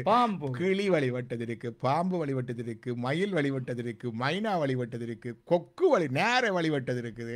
குரங்கு வழிபட்டது இருக்கு. உடும்பு வழிபட்டது இருக்கு. கழுகு வழிபட்டது இருக்கு. திருக்கழுக்கொன்றாம் வழிபட்டது இருக்குது. எல்லா அறிவில உள்ளதுக்கு. ஆனால் அதையெல்லாம் அது அவைக்கு பார்த்தில்லை. அது பை சான்ஸ் அதுக்குள்ள வந்துட்டுது. ஆனா மனுஷனுக்கு இது பை சான்ஸ் இல்லை. மனித பிறவி எடுத்ததன் நோக்கம் முழுமுதற் கடவுளாகிய சிவபெருமானை வழிபட்டு முத்தி என்பம் பெறுதற் பொருட்டேயாம். அதுதான் இதுக்குத்தான் மனுஷ பிறவி. நாங்கள் வெற்றதை விட்டுட்டு ஓடி திரிகிறோம். ஆகவே அவையும் வந்துடலாம். ஆனா மனித பிறவி சிறப்பானது. ஆனவடியாத்தான் இது அரிது அரிது மாண்டலாத அரிது என்று சொன்னேன். பிறகு சொன்னார் டாக்டர், அந்த முதல் படைத்த அந்த எல்லாருக்கும் சமனா கொடுத்த அந்த காயம், ஏதோ ஒரு காயம் என்று சொன்னீங்க. புரிய அஷ்ட காயம். அஷ்டண்டா எட்டு காயம் மனித அந்த உயிர்கள் எல்லாம் இந்த உலகத்திலேயோ அந்த சரங்கத்திலேயோ இருந்திருக்கு. அதுக்கு ஆறாவது அறிவு பகுத்தறிவு வழங்கப்பட்டிருந்ததா அல்ல வழங்கப்படவில்லை? இல்லை. அதனுடைய அறிவுகள் அந்தந்த 5 அறிவு 6 அறிவுக்குள்ள ஏதோ ஒரு நிலையில போய் சேரும். அந்த சராசரங்கள் இது சூட்சும, இது சூட்சும உடம்பு. அது முதல் சப்டில் பாடி. இது அந்தந்த கட்டாக்கரைக்கு தக்கமா எல்லாருக்கும் இப்ப என்னென்றால் எலிமெண்ட் கொடுத்தாச்சு. அந்த 5 விஷயங்களும் கண்டு அமீபாக்கு கூட அந்த ஒற்றுகளை அமீபாக்குள்ளேயே இந்த கண்டு கேட்டு உண்டு உற்று ஈர்த்து அறியும் அந்த 5 புலனும் அங்க இருக்கு. அதுக்கு தெரியுது. அதுக்குள்ளே அது ஒரு கலம். அதுக்கு கை கால் கர்மேந்திரியங்கள் இல்ல. ஆனா அதுக்கும் எக்ஸ்சேஞ்ச் பண்ணுது. எக்ஸ்சேஞ்ச் கை அதுக்குள்ளே ரைபோசோம் இங்க இருந்து அங்க போகுது, ஒரு இது அங்க போகுது, அமீபா இங்க இருந்து அங்க போகுது, மூவ்மெண்ட். அதுக்குள்ளேயே மெசஞ்சர் ஆர்என்ஏ இருந்து மெசேஜ் அனுப்பி இன்ன புரோட்டீனை செய்யுது. அது கம்யூனிகேஷன். அதெல்லாம் இருக்குத்தானே. ஒரு கலத்து அமீபாவுக்குள்ளே இவ்வளவு சூட்சுமங்கள் எல்லாம் வந்துட்டு. அமீபாவிலே ஒரு சிறப்பு இருந்தால் அது விட்டாஞ்சு அப்படி பிரிஞ்சும் போகும். அப்படி தனித்தனி அது சொல்லி அது பேரு 4 வகை தோற்றத்திலே அது ஒன்று. அதுபடினால இந்த பிறவிகளின் ஊடாக இது எல்லாம் நடந்து கொண்டிருக்குது. இந்த முதல் பிறப்பு சப்டில் பாடி. அமீபா தூள உடம்பு. இது சூட்சும உடம்பு. கண்ணுக்கு தெரியாது, மைக்ரோஸ்கோப்பில பார்க்க இயலாது. சூட்சும. நன்றி. பிரம்மகுமாரிகளை பற்றி அறிந்திருக்கிறேன். அவர்களுடைய தனிப்பட்ட கொள்கை வைத்திருக்கிறார்கள். தியானம் அவர்களுடைய முக்கியமான இதாக இருக்கிறது. நிறைய தியானத்திலே தான் அவர்கள் இருக்கிறார்கள். philosophy of them வந்து சற்று வித்தியாசமாக இருக்கும். அவ்வளவுதான் நான் பார்த்தது. சிவனை வணங்குகின்ற என்று சொல்லுவார்கள், ஒளி வடிவத்திலே வணங்குகின்ற என்று சொல்லுவார்கள். தியானம் அவர்களுடைய முக்கிய முறையாக இருக்கின்றது. ஆனால் அவர்கள் ஒரு பொதுமையை காண்கின்றார்கள் போல இருக்குது. அல்லாவைத்தான் அவர்கள் கூப்பிடுறா ஒரு பொதுமையை காண்கின்றார்கள் போல இருக்குது. அதற்கு மேலதிகமாக எனக்கு தெரியவில்லை. ஆனால் அவர்கள் தியான முறையில் இருக்கிறவர்கள், வலை அமைதி மார்க்கமானவர்கள். அந்த வழியிலே சென்று மனது அமைதியை பெற்றவர்களை நான் அறிவேன். பெண்கள் தான் அங்கே அவர்களுடைய முக்கியமான குருமார். பெண்கள் தான் அங்கே குருமாராக இருப்பார்கள். ஆமா, நன்றி நன்றி மிஸ்டியா, நன்றி டாக்டர், உங்களுடைய அருமையான விளக்கத்துக்கு நன்றி. மீண்டும் சந்திப்போம். நன்றி நன்றி நன்றி நன்றி நன்றி மிஸ்டியா. அடுத்து நிறைவு நேயர் இவர்தான். வணக்கம் முருகேசன். வணக்கம் வணக்கம் முருகா. வணக்கம் வணக்கம் வணக்கம் முருகா. நீங்க தான் நிறைவு நேயர், சொல்லுங்க, கேளுங்க. உங்களது கேள்வியில கேட்க முந்தி பிரேமகுமாரியல் என்னுடைய ஒரு சிஸ்டர் ஒரு ஆள் ஆஸ்திரேலியால இருக்கிறார். பிரேமகுமாரியல் டாக்டர். அது வந்து நீங்க மறி பண்ணலாம், திருமணம் முடிக்கலாம், அதோட கூடின தியானம் டாக்டர் சொன்ன மாதிரி எல்லாம். நீங்கள் அதாவது நீங்கள் திருமணம் செய்யக்கூடிய ஒரு வாய்ப்பு இருக்கிறபடியா அதுல ஆக்கள் கூடுதலாக மற்ற இதுகள் திருமணமா முடிக்க கூடாது என்ற கட்டுப்பாடுகள் இருக்கு. மற்றபடி மிச்சம் எல்லாம் சொன்ன மாதிரி எல்லாம் எல்லாமே ஒரு விதமான தியான முறை. சிவனை ஒளி வடிவிலே வணங்குவதாக தியானிப்பதாக சரி. இது மட்டும்தான் அங்க ஒரு ஆப்பர்ச்சுனிட்டியா. அதால அப்படியானவர்களும் அந்த இருக்கிறபடியால் அந்த அமைப்பு இயங்கி கொண்டிருக்கு நினைக்கிறேன். அதே மட்டுமல்ல, அவர்கள் ஒரு அந்த மார்க்கத்திலே போறவர்களுக்கு அந்த தியானத்திலே ஒரு அமைதியும் சாந்தியும் கிட்டுகின்றது. அது அவர் ஒரு உண்மையிலே அவை அப்படி கொண்டு போவினோம். அந்த குருஜி வழிபாடு அப்படித்தான் அமையும். நாங்க இன்னும் போகல, நேரமும் இல்லை, அதுக்கு மைண்டும் இல்லை. நான் போனவர்களை கேட்டால் அவர்கள் அதுக்கு விளக்கம் கொடுப்பாரு. நான் நியூசிலாந்தில் இருந்த பொழுது அவர்களை சென்று சந்தித்திருக்கிறேன். பிரம்மகுமாரிகள் அவருடைய ஹெட் குவார்ட்டர்ஸ்ல போயிருக்கிறேன். ஒரு யோக முறைதான். உங்களோட ஒரு கேள்வி, மெய்ஞானம் விஞ்ஞானம். மெய்ஞானம் வந்து நாங்கள் கதைக்கிற அந்த உயிர், கடவுள், படைப்பு எல்லாம் மெய்ஞானத்துக்கு வருது. மேல மேல போகும் ஆகாயம். அது வந்து ஒரு வித்தியாசமான விஞ்ஞானம் சிந்தனையில. அப்ப இன்னைக்கு ரோபோ எல்லாம் படைக்கிறார்கள். கடவுள் மனிதனை படைச்சான ரோபோ இனப்பெருக்கம் செய்ய இயலாது, மிச்சம் எல்லாம் செய்யுது போல இருக்கு. எதிர்காலத்துல மனிதன் வடிவமைச்சு மூலிகளுடைய எல்லாம் ரோபோ வந்தால் அப்ப அந்த கடவுளுடைய படைப்பில என்ன மாற்றங்கள் வரும்? கடவுளுடைய படைப்பை மீறி விஞ்ஞானம் வளருமா? நான் சொல்ற up to 20 years எல்லாமே அப்படித்தானே வரும். என்ன ஃபியூச்சர் 30 years 20 years ஆராய்ச்சியாளர்கள் இருக்கும்.